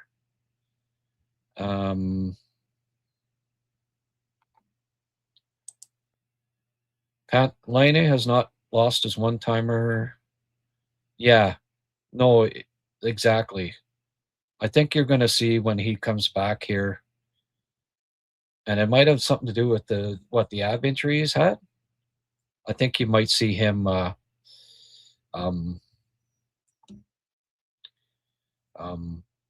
that shot was missing a little something. If it's back, they need it on that freaking power play. They really do. That second unit, 1 goal this year, all year. So, Ronnie Williamson, Grant, you are outstanding. Thank you, man. even when I get a little grouchy. Blay has to stay after what we saw. Grouchy in part because I had to freaking shovel snow just before I got on here. Busted my ass to get ready for this. And now, as soon as this is over, guess what I'm going to be doing? Going back and shoveling another 10 centimeters of snow. It's not fair, I tells you. Kind of looked like Rick Nash there. That's what it reminded me of, at least. Yeah. You mean the, yeah. Yeah, a little bit, eh? I'd say that's fair.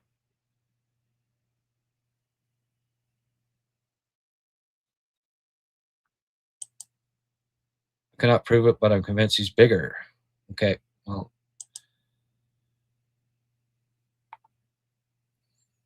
Yeah, I always look at guys in full uniform and guess on whether they look bigger or not.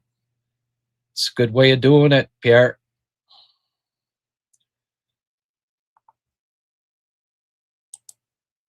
He's playing against these teams.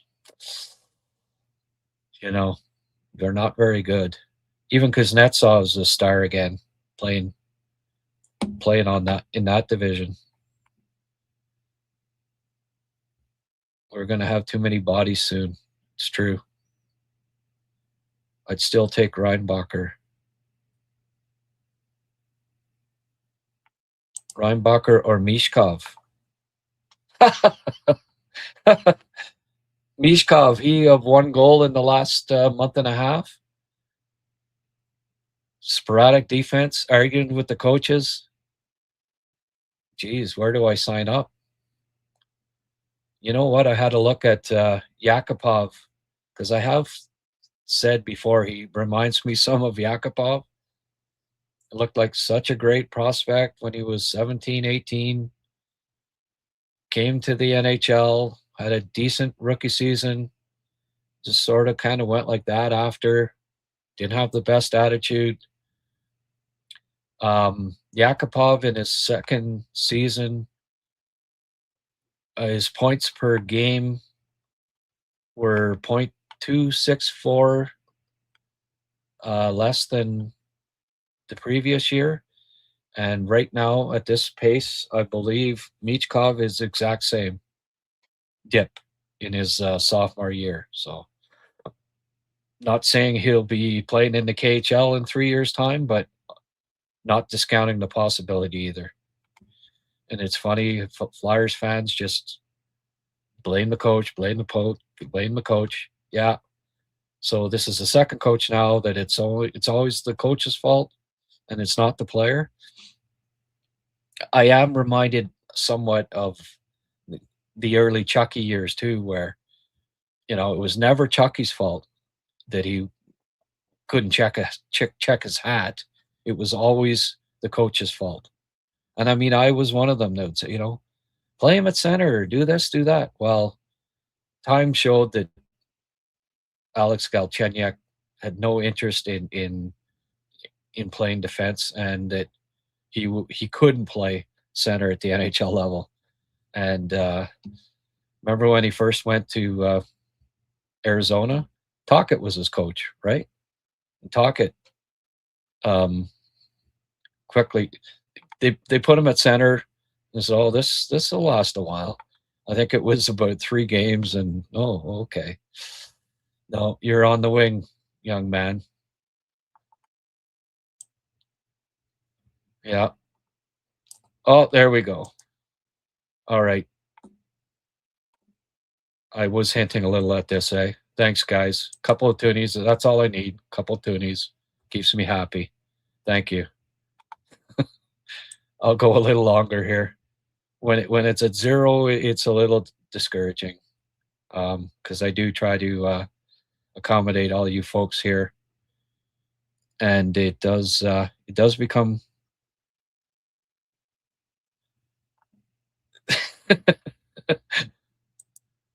if you read all the comments, you'll have time for a beer before the game if you hurry. I know. I'm trying to get caught up here.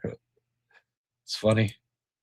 Francois, better question might be Reinbacher or Leonard or Dvorsky. Oh, yeah. Well, I did have Leonard and Dvorsky ahead of Reinbacher, so I'd still probably say maybe those guys. Ryan Leonard would have been the perfect.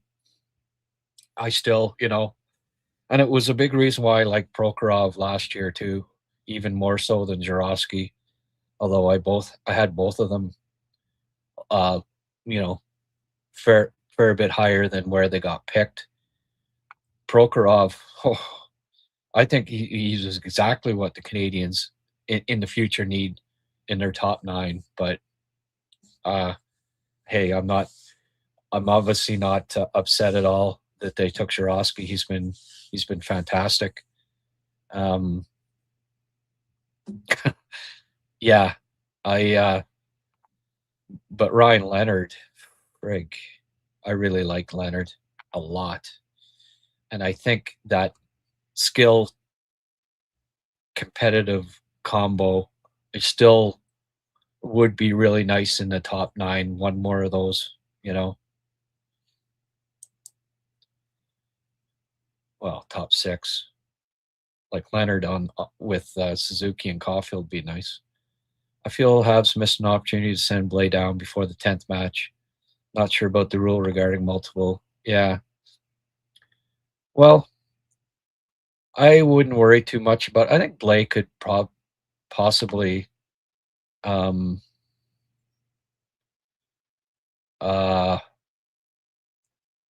through waivers, and if he didn't, it's not the end of the world either. But I do like that he's got some size and brings some physicality too. I just think they've got too many bodies. We're all hoping Hage signs deal before season ends. Well, what if he doesn't? Yeah, third year in college wouldn't be the end of the world either for him. NAS.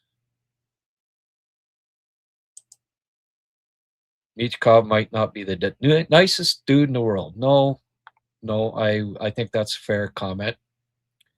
Hugo is very serious about character, yeah. And Bob Rov, and I heard stories in his draft year. Trust me,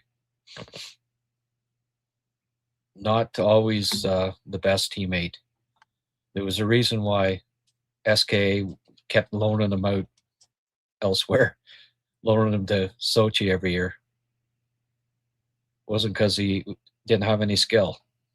Just leave it at that. Not drafting Michkov will always be a win. Well, I mean, he's on the third line in Philly, and they're not even a playoff team now. He wouldn't be on Montreal's second line.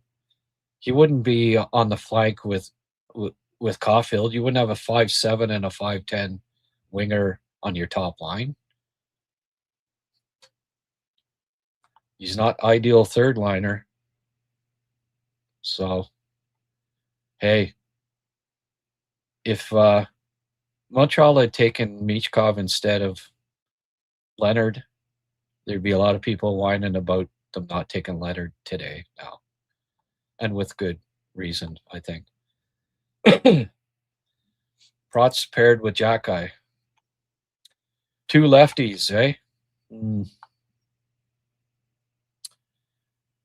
I'd like it a lot more if one of them was a natural righty, but there'd be no lack of physicality on that pairing. Mind you, there isn't with Jacky and Struble usually, although Strubes hasn't been really physical lately. I feel Habs missed an opportunity to send Blais down. Oh yeah, already did that one. And with Hage and Jaroski coming, there's no place for Michkov. True. Mind you, if they'd have drafted Michkov, maybe they don't draft those 2 guys too, right? Which also wouldn't be happy about. Give me these 2 guys. Thank you very much. Prot's fantastic. Yeah. Except I don't want, I don't want two lefts. Better question might be, oh, yeah. Sorry, repeating a couple here. 3 goalies will end soon, right? Just because of roster spots. Yeah, I don't think it goes to the Olympic break, especially now with Dobei's comments.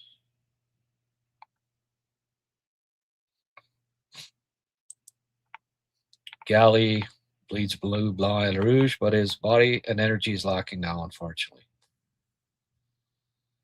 Well, and it's funny, eh? We're saying all this in the game after he scored a goal. So what if the next 3 games, Galley, and you know, I've mentioned this before on here, and it's true, he can be streaky. He'll go he'll score 4 goals in 5 games, and then, you know, then what? If Galley over the next 4 games gets 3 more goals, and it wouldn't shock me because I've seen it 5, 6 times more over the years. Then what? Are we saying he's done and got to get rid of him, or are we saying, well, maybe the Gallagher revival for the 10th time is coming up? So I don't know. He's been buried, you know, the casket almost being shut a number of times in the past, and he keeps opening that door back up. So anyway, I hope it, and I hope that's the case again. Best case scenario is that Galley gets scoring, and you know, was he ineffective last year? No, he scored 20 goals, and that was just a year ago. So anyway,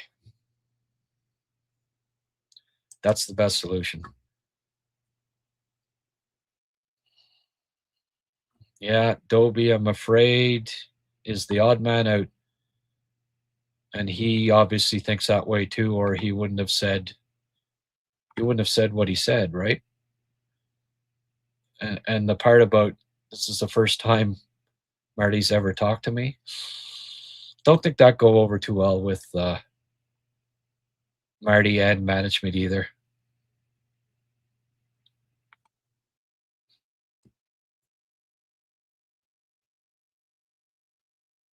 Well, yeah, this is the other thing, right? If they keep him on the first line, he scores like a whole whack more. Be looking for a lot more than $2.5 million. So don't get me wrong, I have no issue with the with the AAV at all. I just wonder whether it was necessary to re-sign him to an extension at this point. What if he's a healthy scratch at playoff time? And I think it's a possibility. Are they saying then geez, maybe we should have waited till the summer? But I guess it tells you that there's a good chance that Texier stays in their lineup, healthy or otherwise, even if Laine comes back and produces, and he's got to stay in there. Even if they sign Hage and he's in the lineup, that means a pile of guys are out, right? I don't know. Difference between Hasek and Dobeish is that Hasek stops pucks when using his technique. Well, that's what I was trying to say, Francois. There's a huge difference between Hasek and Dobeish. Hasek was one of the most acrobatic goalies of all time. So, and his save percentage and goals against average were not Dobeish level, right? Like Dobie. Does anyone have the saves above expected for Dobie? Can they look it up? I don't want to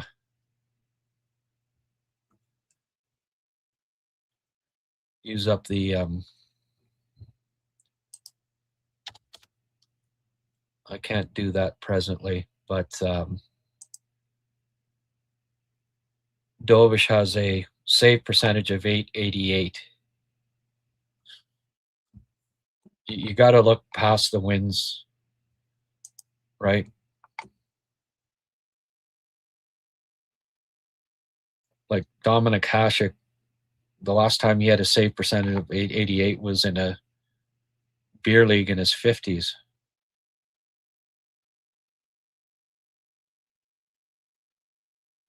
I see a pairing of Protz and Pickford next year in Laval. Maybe. I think Protz will be third pairing at best, probably, to start. And Pickford will be higher up. So, but maybe not. Don't expect Protz to come right into the AHL. The AHL is good league.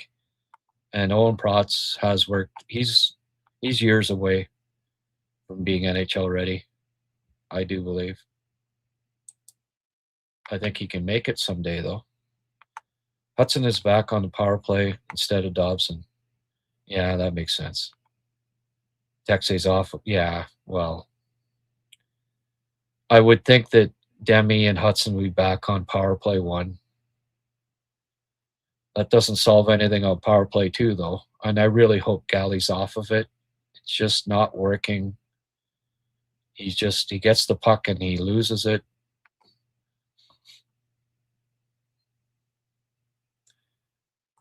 Now, Simon, what a great picture.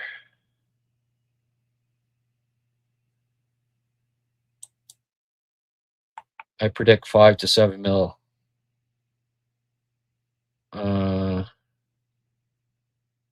What do you predict 5 to 7 mil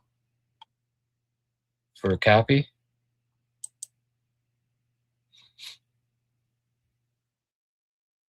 Any coincidence with Texier signing and same agent as Demidov?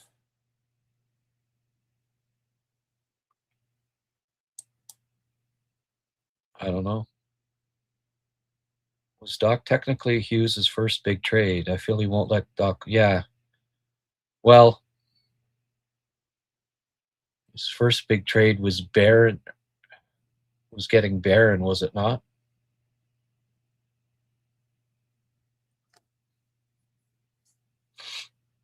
He made a couple before the trade deadline,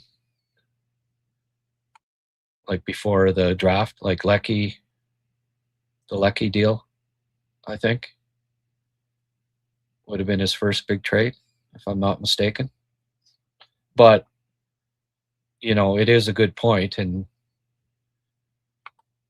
you trade what's turned out to be Nazar, what could have been Frank Nazar for Doc. Are you going to rush to getting rid of Doc, who's 24 years old, because he's been injured? No. Now, am I saying you put all your cards on Doc? No, but you also don't rush to get rid of him. Because I've seen when Doc's on his game, and it was the case just before he got injured, he was playing quite well. There's there's a hell of a good hockey player there if he puts it all together. So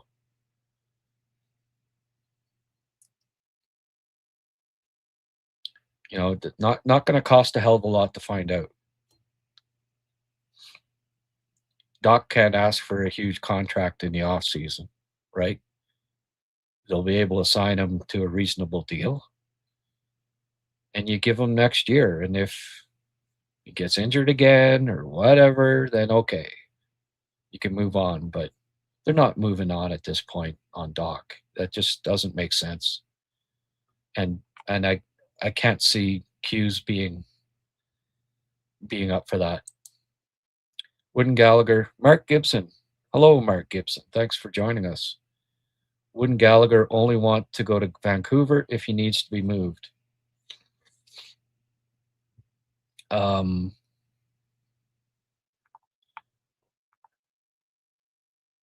I don't know.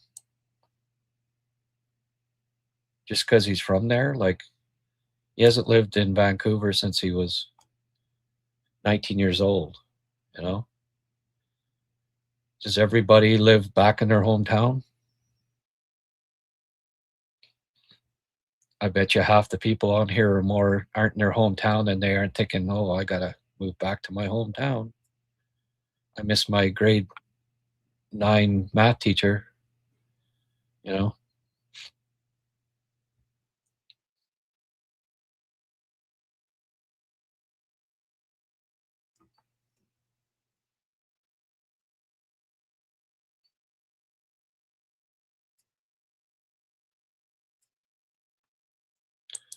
Lonnie's only scored 35 twice in his career. Yeah, lull for sure. Really? He's only scored 35 plus twice in his career? Geez, and the Habs have what, 12 guys that have done that, right? VDAC. So yeah. Why would you want a guy that's only scored 35 plus twice in his career? I mean, let's disregard that he's only played 82 games twice in his career, but when you already got 12 guys, right, VDAC, that are always scoring 35 plus on the Habs. That's true. Good point. Good point you make there, my friend.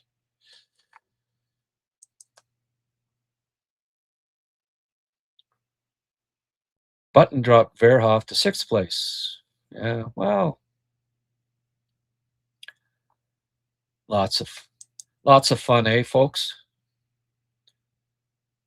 You can make, arguments one way or other. I like Carroll's, and I got, people, of course, I said Carroll's is, because people were saying Verhoff is way better than Carroll's, and that's not the case. And obviously,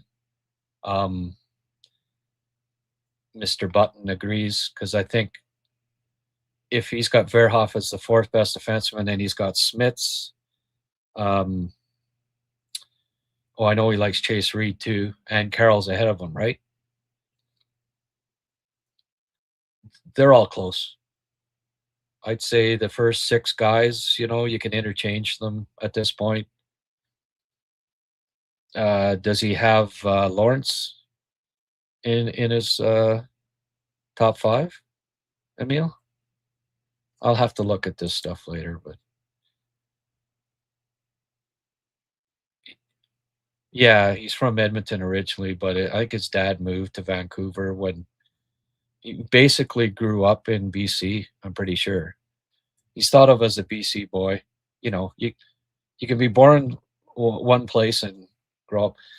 It's like Rob Hudson. He was born in Manitoba, but he considers himself from Edmonton. That's where he spent his formative years. And one of the reasons why he didn't mind his young lad signing there. He's still got relatives and everything there. Next level hockey. Well, this is a next level question. Thank you. And thanks for becoming part of our group here. I always like seeing new names, and please don't be shy if you're on here and you want to contribute. As long as you don't say, well, Kapanen will never be a second line center, I won't snap your head off. Especially if you're a new name. Like if somebody's on here all the time, I'm a little more likely to tune them in. So I'd be nice if you want to post something on here. Don't be shy because you think that I might get haughty or whatever. I'm typically pretty patient with new posters. Would you trade Deck and Bach? Deck and Bach? Beck and Doc? Okay, it must be getting close to 2 hours here. Eyeballs. Beck and Doc for Serengovich.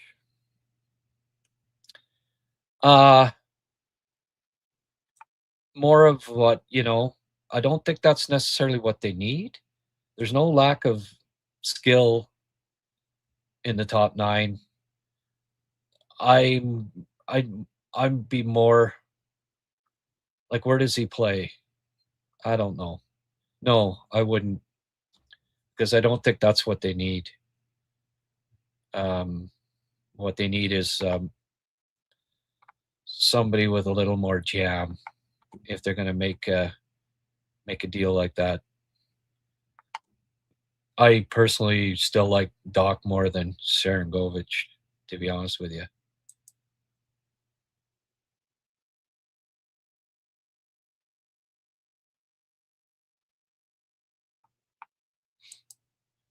Oh, somebody's saying he had a higher ceiling than Suzuki. Cappy? No, he doesn't. He doesn't have a higher ceiling. Reminds me of Rupe Hintz. Not as good a skater as Hintz, but I see where you're coming from with that.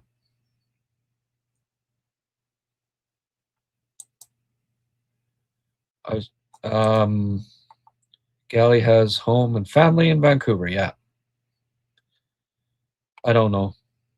That's not doing him much of a favor. Say, here, spend your last couple of years on a team that is going to suck. If he's got a, don't forget he's got a no move clause, and does he want to go to the last place team in the league? Knowing Galley, no. You know, he'd be more willing to go to Seattle probably than, what's it, a 60-minute drive to see family and friends in Vancouver? Seattle be a more likely destination for him than Vancouver, I think.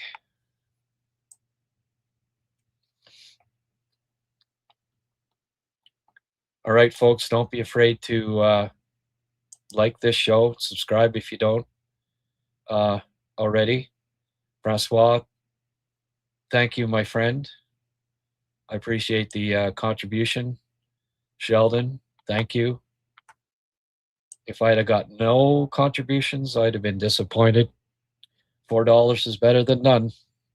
Thank you, gentlemen. You are ardent supporters, and it's always appreciated. Glad to see you back, Sheldon.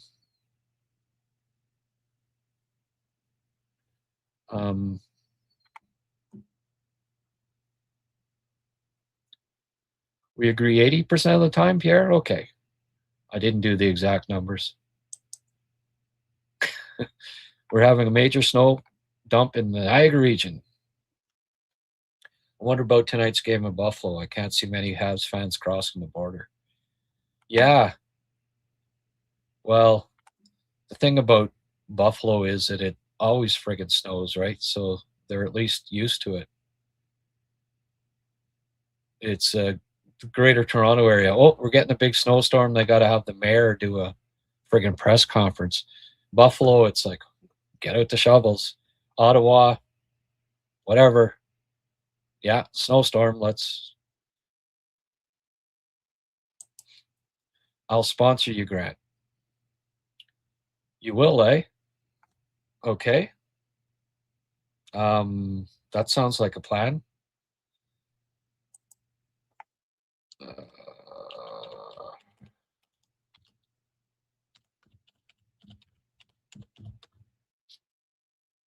Here is my email if you want to send me an email.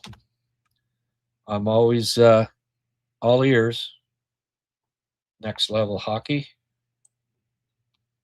Grant at HabsCast.ca. My numbers, last month I've been over 100,000 on here. And people are, research I've done is CPM is somewhere between $15 and $30. So justifiably, I could be asking for basically $2,000 to $3,000 a month for a sponsorship, and doesn't have, because I'm just starting out with sponsors, and I'm not going to be greedy. I will accept sponsorships less than that. So like your bang for buck to become a sponsor on my show is going to be, I don't think you can beat it. So anyone that thinks that they might want to maybe be a, it's a unique avenue for sponsoring. Yeah, our audience, if you want to target men, it's definitely it's definitely geared towards men. You're hitting a really big audience here, so yeah.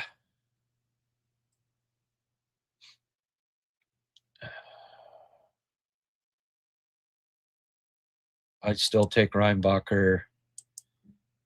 Still very early. Yeah, still very early for Reinbacher. You're right. We don't need a 5'10" winger. No. Being a jerk costs a lot.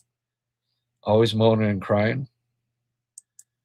I wonder how Briere will deal with it. Yeah. I don't know. Anyways, it's not our problem, right?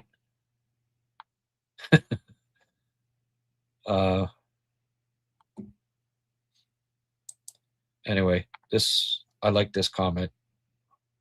Hopefully something can come of it. Andre Tournier had a good quote. The NHL 13 forward is a regular player because of all the injuries. That's how I see Texier. Yeah, and I think that's why they signed him, right? $2.5 million is, well, I think the Habs probably think, yes, he can fill in on the first line. He can fill in on any line. He can be the 13th forward. It's not like you've got Owen Beck in the press box, right? The young guy that's still developing. You got to have a Valeno or a Texier as your extra forward, I think. But when there's an injury, he can come in and fill in admirably. And I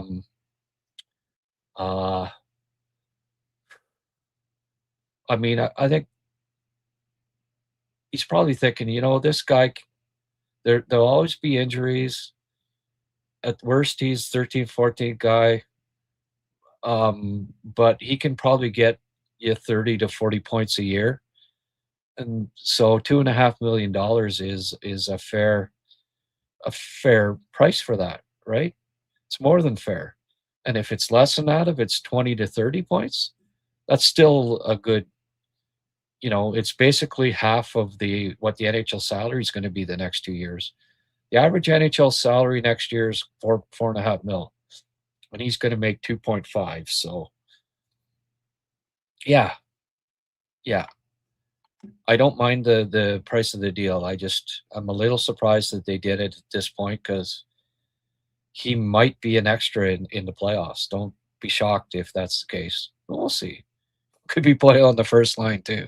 I'm definitely not gonna say he's definitely gonna be scratched in the postseason because I don't know that, but yeah, you know what? Doing a little extra time on here, even if there's not much money coming in, it's saving me from having to go shovel again. So maybe I should stay on here a little longer. Hey, folks, we're actually having a pretty good discussion here. That's why I moved to Kelowna, Grant from Edmonton. Yeah, right. And I don't think I'm going back to live in Shawville either. Gas prices, oh my goodness. They're about, I don't know, 20 cents more than here, and I'm only an hour and a half away. Maybe 30 cents more. Last time I fueled up here in Ottawa, if you go out after 6 o'clock at night, like it was 9 at night, I paid $1 or $2 to gas up. I mean, not since the pandemic have they paid that price. But in Shawville, just across the border, for some reason it's higher in Quebec. And then in the small towns, ridiculous. It's probably $1.35 gas right now. Hello to all Calgarians on here today. Probably not too many. Wow, live again. Great consistency. Yep. Try to be consistent. My granddaughter looks huge in her hockey equipment, not so much without equipment. Yeah. Oh, you've got opinions, Pierre. Yeah, there's no doubt about that.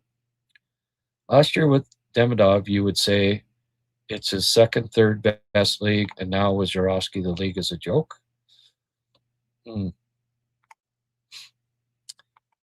Yeah, okay, Bish boy. What I'm saying is that the division he's in is not nearly as good. The night and day difference between the two divisions. So I think you're maybe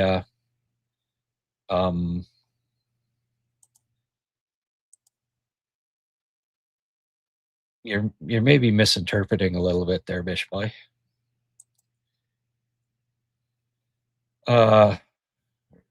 Weaker conference, weaker division.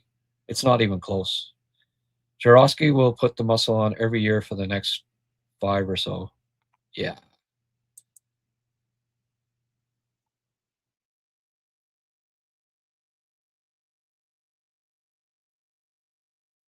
Pierre, you're gonna.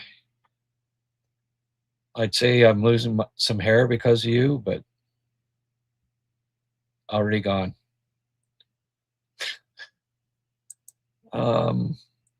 Laine's complete career average is around 25, 27. No, his complete career average is 35 goals a year. VDAC, I swear to God. What do you think about a pairing of Protz and Pickford with how you calculate? You go points per game, goals per game, times 82. It's not that complicated, VDAC. And you can only mention one guy even in the same breath, and it happens to be Montreal's best goal scorer in the last 30 years. So you're going to argue about whether one guy might be a better goal scorer than Laine? Laine's averaged 33 goals his last 3 years that he played in the league per 82 games. That's still how you calculate it. You have to factor in how many games a guy plays. I'm sorry. You have to. Sheldon, it is important that he gets bigger. Yes, it is. I'm sure he has put on weight, Pierre. More to come. Absolutely.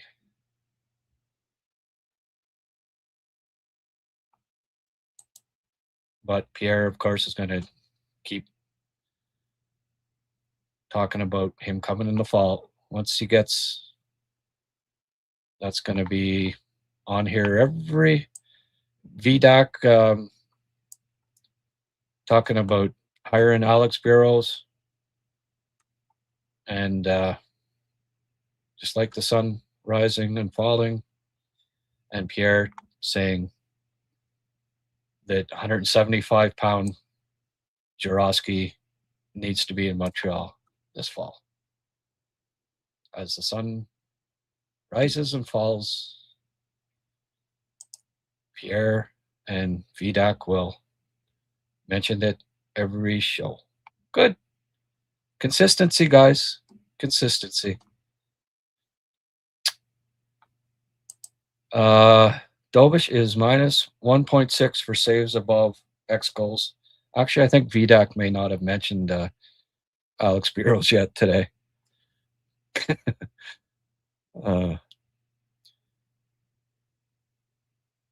Minus 6 for save above expected goals. Okay, 1.6. And Fowler is plus 3.7. There you go.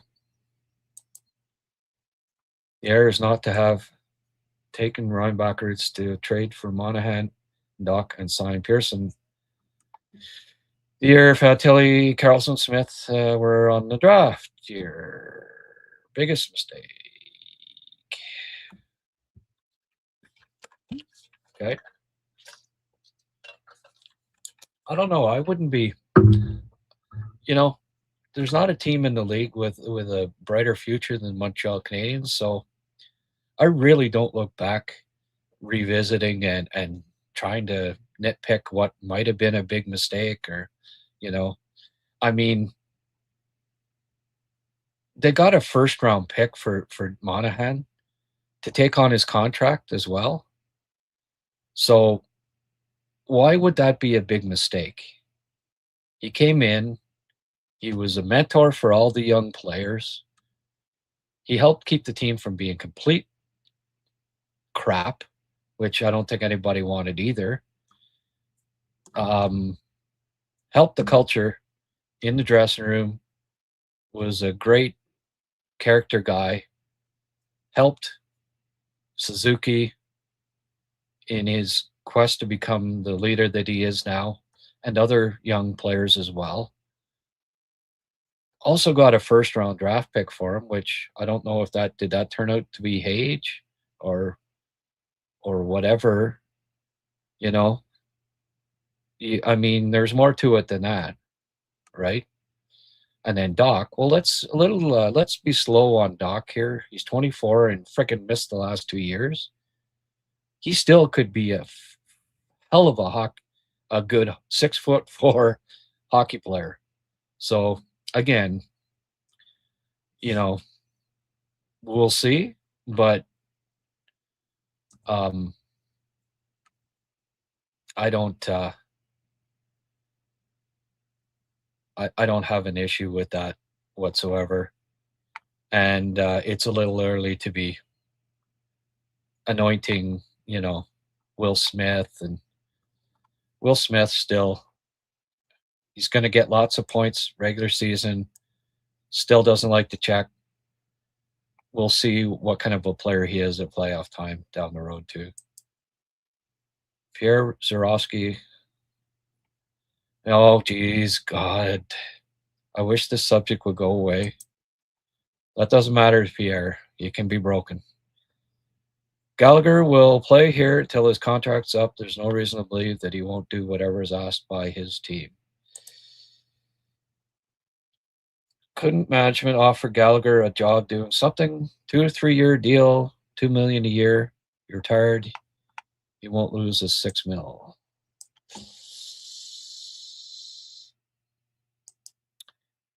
Eric has broadcasting chops. He's smooth. Yeah, you think? Makes me look wavy. You can tell that he's had his own radio show for 8 years or whatever it is. 9. I mean, hopefully someday I can be that smooth, but I got a long way to go. Yeah, Eric's a natural at this, for sure.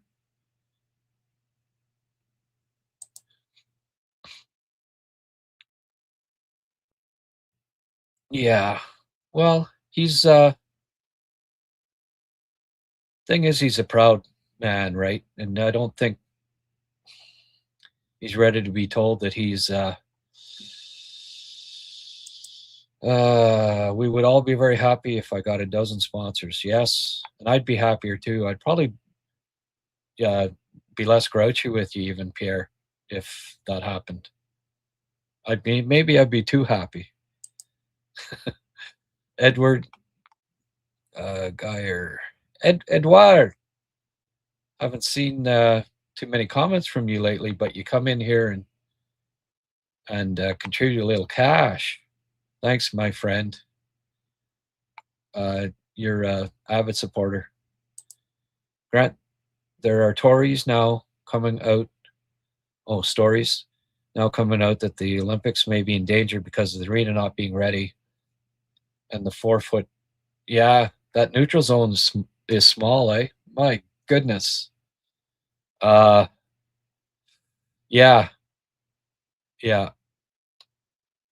I don't know. Talk about what do they do? I because there's that 2-week break, I think they're committed to it now. I'd be surprised.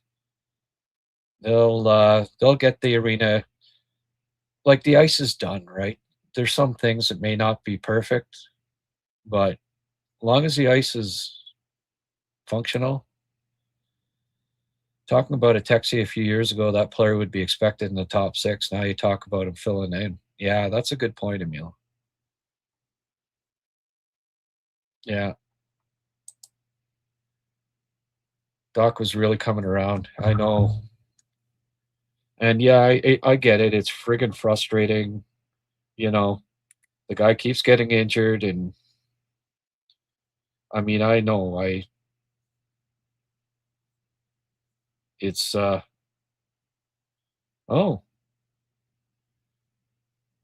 okay.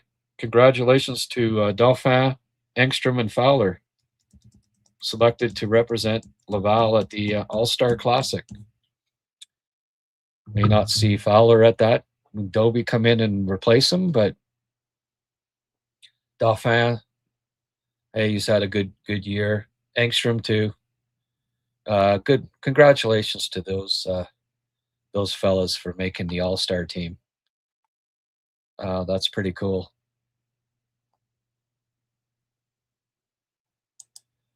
I'm very excited about the Habs' future. Why nitpick about past drafts? It's way too early. I mean, Reinbacher still, to me, 3 years' time, I think he's helping your team win more than a Will Smith, who doesn't really, I'll still take Slav, Demidov, Caulfield, definitely all ahead of Will Smith. And I mean, you can argue maybe he's got the other wing spot, but Reinbacher in 3 years' time, I think, is helping the Canadiens win important games.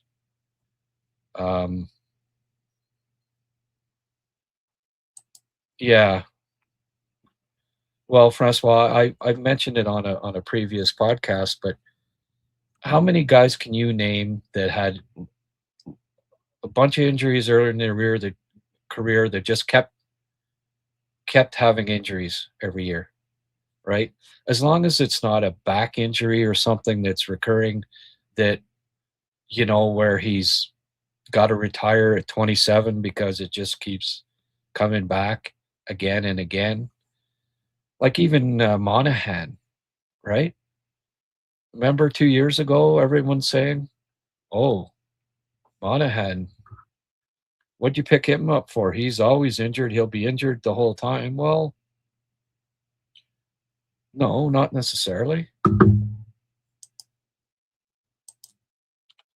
But he had worse injuries. Like he had friggin' hips, like serious crap, right? And this year, he's played 42 games. A lot older too. So I think, Velarde is a good example. I could come up with a bunch that injuries earlier in their careers and then they're fine. Typically, like I'm more of a believer in the bad luck scenario than the injury prone scenario. You're injury prone because of bad luck, right? Like Goalie getting cut. Was that injury prone? Well, no. If that would have happened to any player, guess what? He's out. Right? Galley with those hand injuries. You keep getting hit by Shea Weber slap shots. I don't care who you are. You're going to have a hand injury.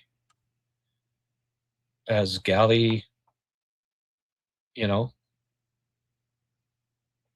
Galley, people wish that he'd been missing games the last couple of years, but, you know, Galley has missed very few games in the past since he got over his hand injury, right?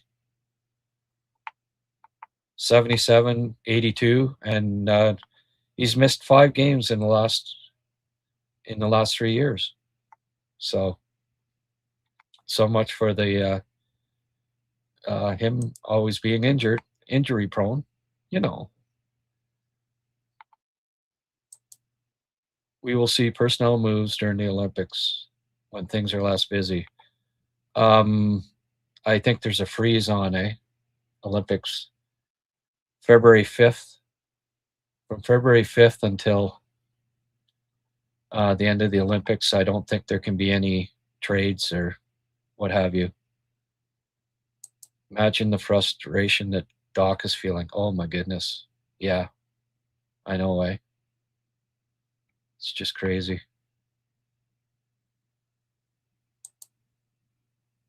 Ryan Bacher's going to be a stud D-man when he gets here. Yes.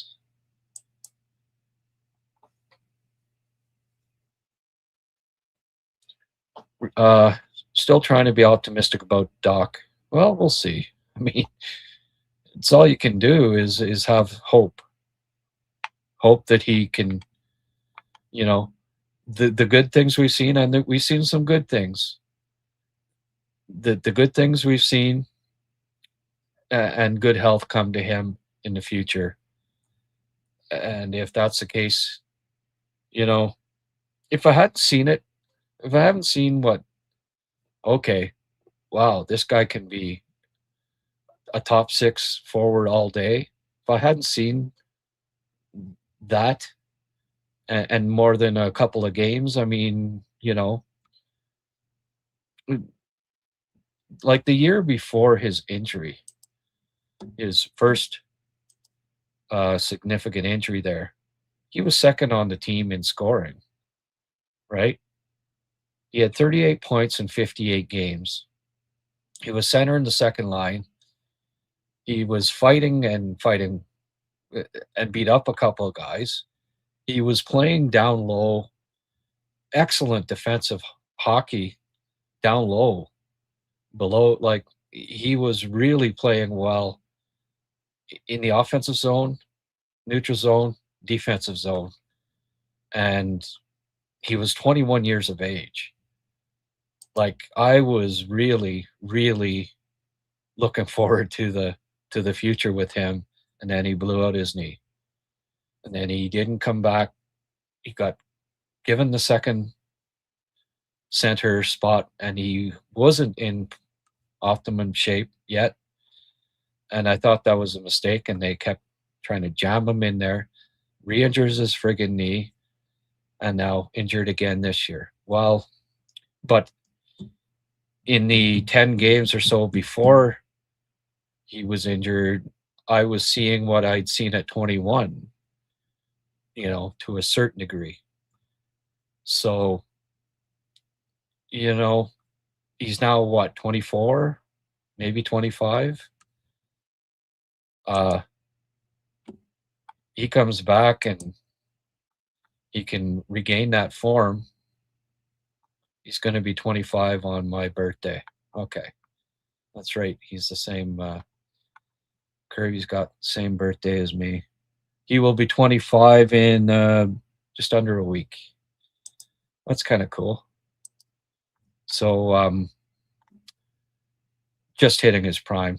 I think you know, the positive of this, folks, is that he's not going to be able to ask for the moon in his next contract.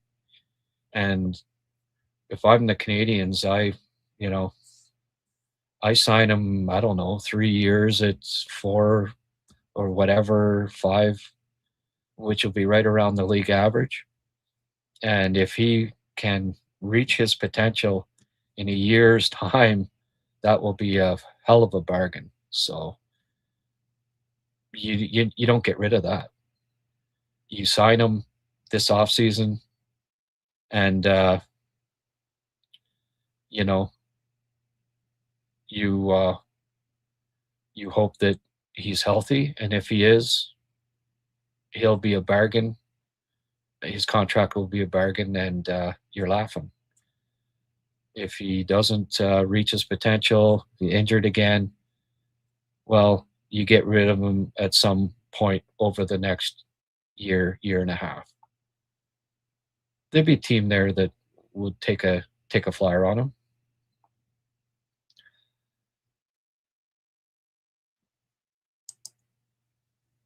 Who moves out of New York first? Okay.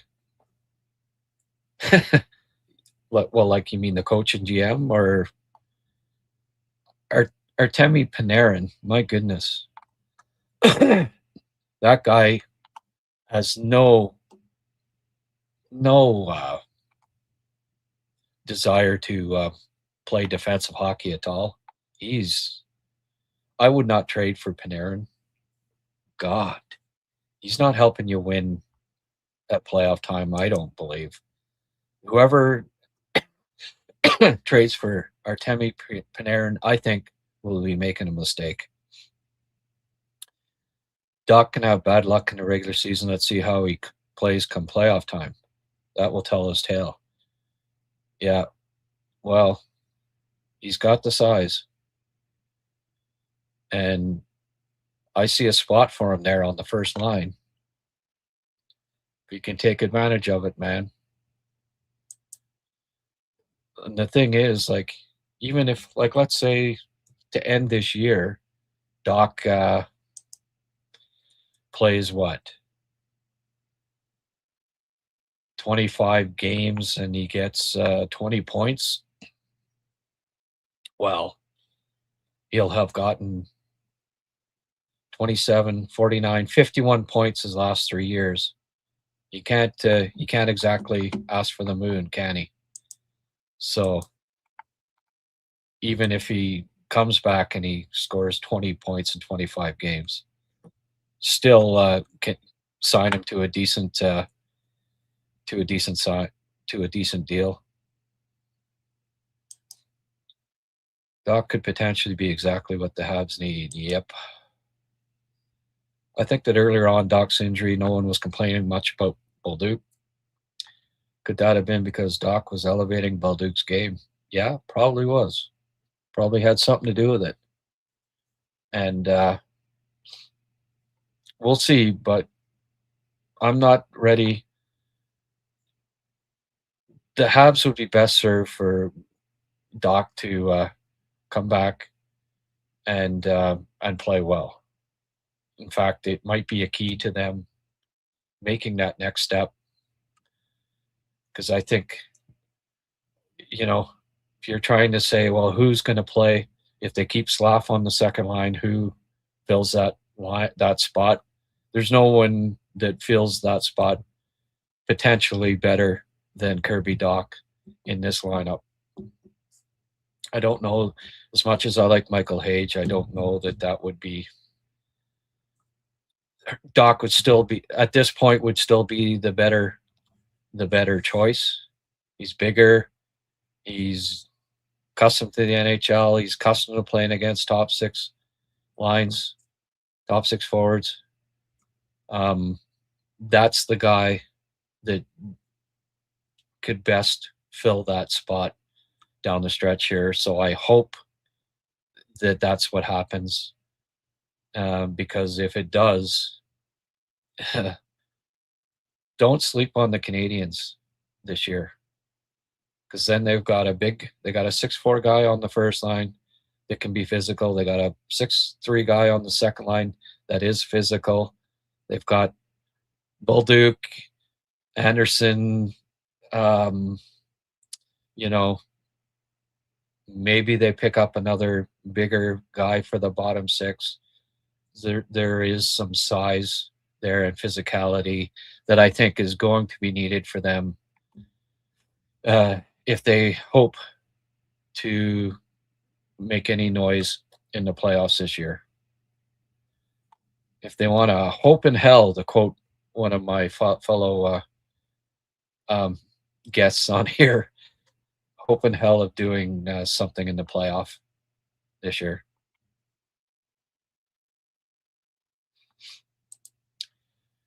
Yeah, I thought 3 was a little high for him as well, Emil.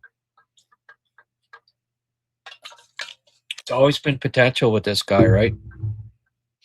I mean, he's never put up great offensive stats, and in part, it's injuries have played a part in that. But I'm not expecting a superstar. No. I do think, though, at 21 years of age, because,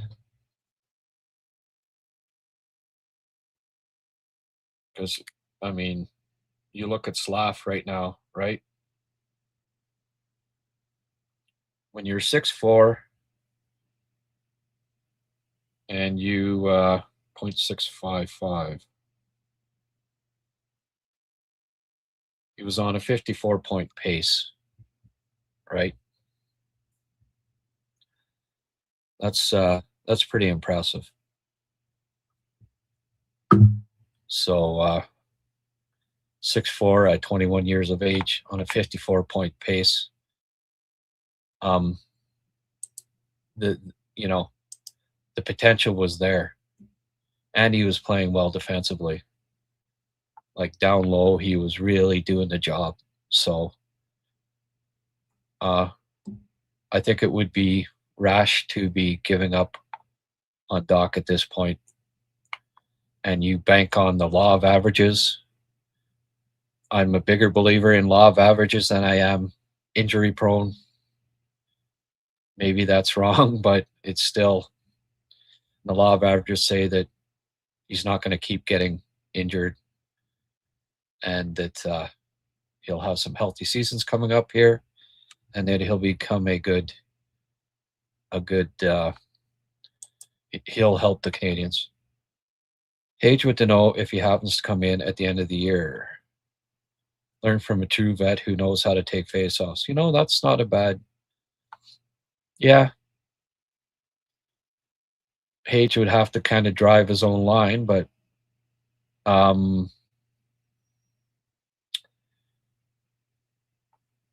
Hage, it's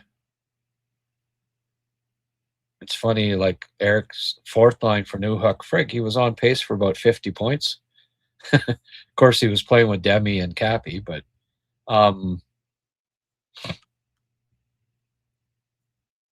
so Hage, Deneau, and I mean, you take your pick. Texier, Anderson,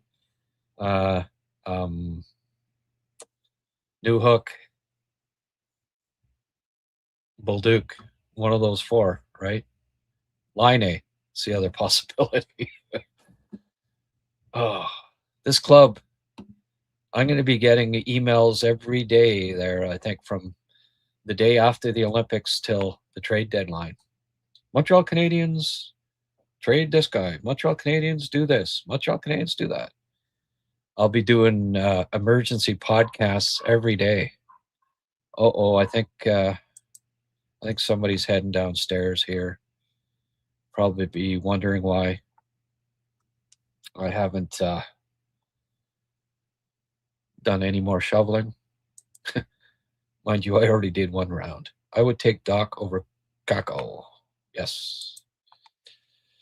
Where does Newhook fit in?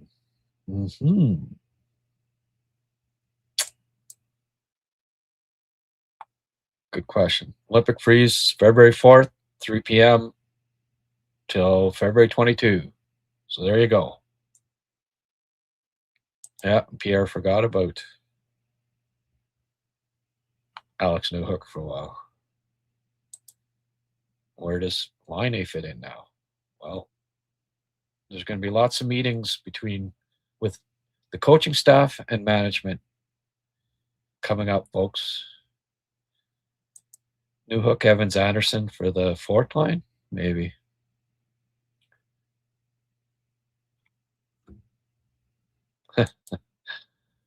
Mash unit. Too many bodies, obviously, but there will be injuries. Yes. I'm not ready to turn the page on Doc. I just feel there's something there, and we'll be surprised. He just needs to stay out of the MASH unit. Yes. Yeah, might be an interesting fourth line, but yes, small.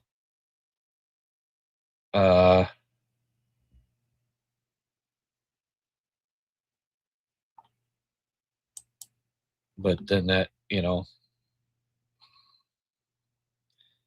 Balduc, like, is it Texier on the third line then? Too? I don't know. Pierre says he sees a big trade coming. Yes. Jaroski.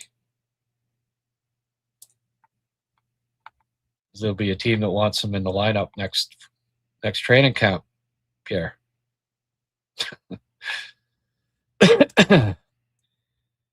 Yes. Yeah, I think I better. I said I was going to start making these shorter, right? And what I go do? Another 2 hours and 40 minutes. Oh, I didn't see this from Downey. $2.79 donation. Thank you, sir. Right now we have 666 tuning in. Scary, folks. No, I'm not going to do my Iron Maiden. I've been told to stick to my day job, so. The number of the beast. There, that's as close as I'll get. At the end of the day, Reinbacher and goaltending are the keys to playoff success. Forward depth seems okay. Friggin' Carrier playing well again lately, eh? Yeah, Glenn, I'm going to be here tonight. I am going to I'm going to do a post-game show. So I am. Young lad's work until 9:30. If he takes the bus, he won't be home till about midnight with that friggin' snow. So that gives me I won't feel guilty about being here in the dungeon. At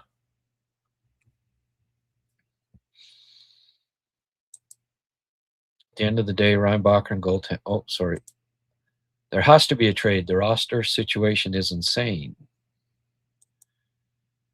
Too many players. If healthy, something has to give. Absolutely.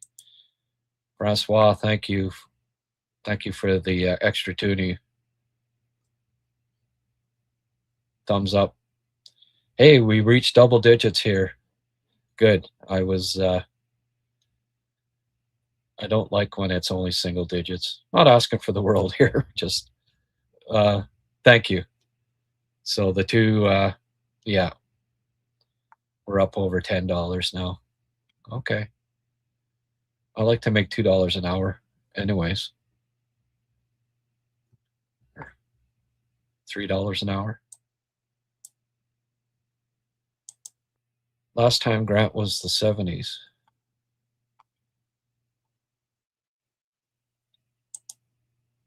What's that? Iron Maiden? Oh, when was the last time the Habs had this much quality depth at forward? Yeah. It's been since, I'd say it's been since the 70s. Well, no, 80s. They had, quality depth. Yeah. I mean, they had really good players on the fourth line for a few years in the 80s there when Savard was doing his thing. But like, I think Screwy and guys like that were like on the fourth line. They were pretty good. And these, Screwy was a consummate fourth liner too. Like, that's the, there's quality in the terms that there's guys that have offensive potential right now on the team, but I don't know that it's the right mix. And that's why I think, and I hope, that there are a couple of deals happening over the next while. I don't know that they necessarily have to, be buyers per se. I think they're going to be both buyers and sellers. I think they need to sell some of these guys and get back better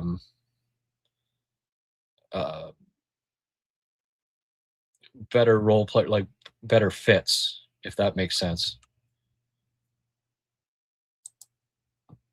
Seems that depth is a problem. Good problem to have.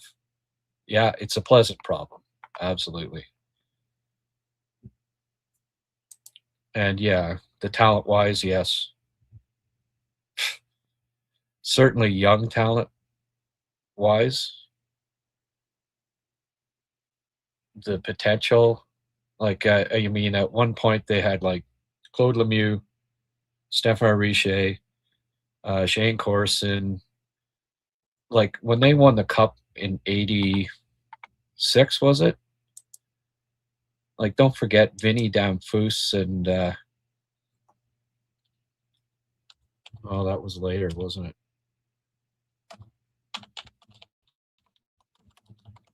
But quite a few of these guys were not very old still.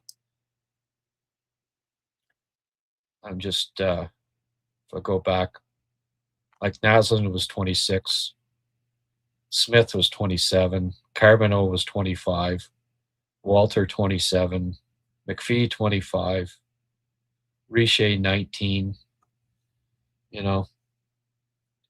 Screwy 22, Mamesso 20, Claude Lemieux 20, Corson 19. That was a pretty good group. I think you could, that was the last group that I think you could compare it to as far as quality, depth of quality. Like Smith basically is the same age as Suzuki, right? He was 27 at the time, so my guess is that Hughes is waiting for a kind of Huberdeau Tkachuk type of deal rather than patching. Yeah. All right, folks. If I want to save some of my voice for tonight, it's starting to go. I think she might have been out doing some shoveling, so I better go help. I don't know about your hometown, but we've been getting a really good snowstorm here today. I hope this guy is serious about maybe sponsoring me. That would be cool. We'll see. I am going to see you folks hopefully about 9:40 tonight. Tune in, and Samurai will be on probably 7:30. He's usually he's always the early bird. Sheldon's going to be here tonight. Good. Francois going to be here tonight. Good. All right. Well, we'll get a good gang out tonight. Good gang this afternoon too. The numbers are going to be decent. So much tougher team in 86, that's for sure. Yes. They had the bottom six way better than the bottom six right now as far as the roles that they could play.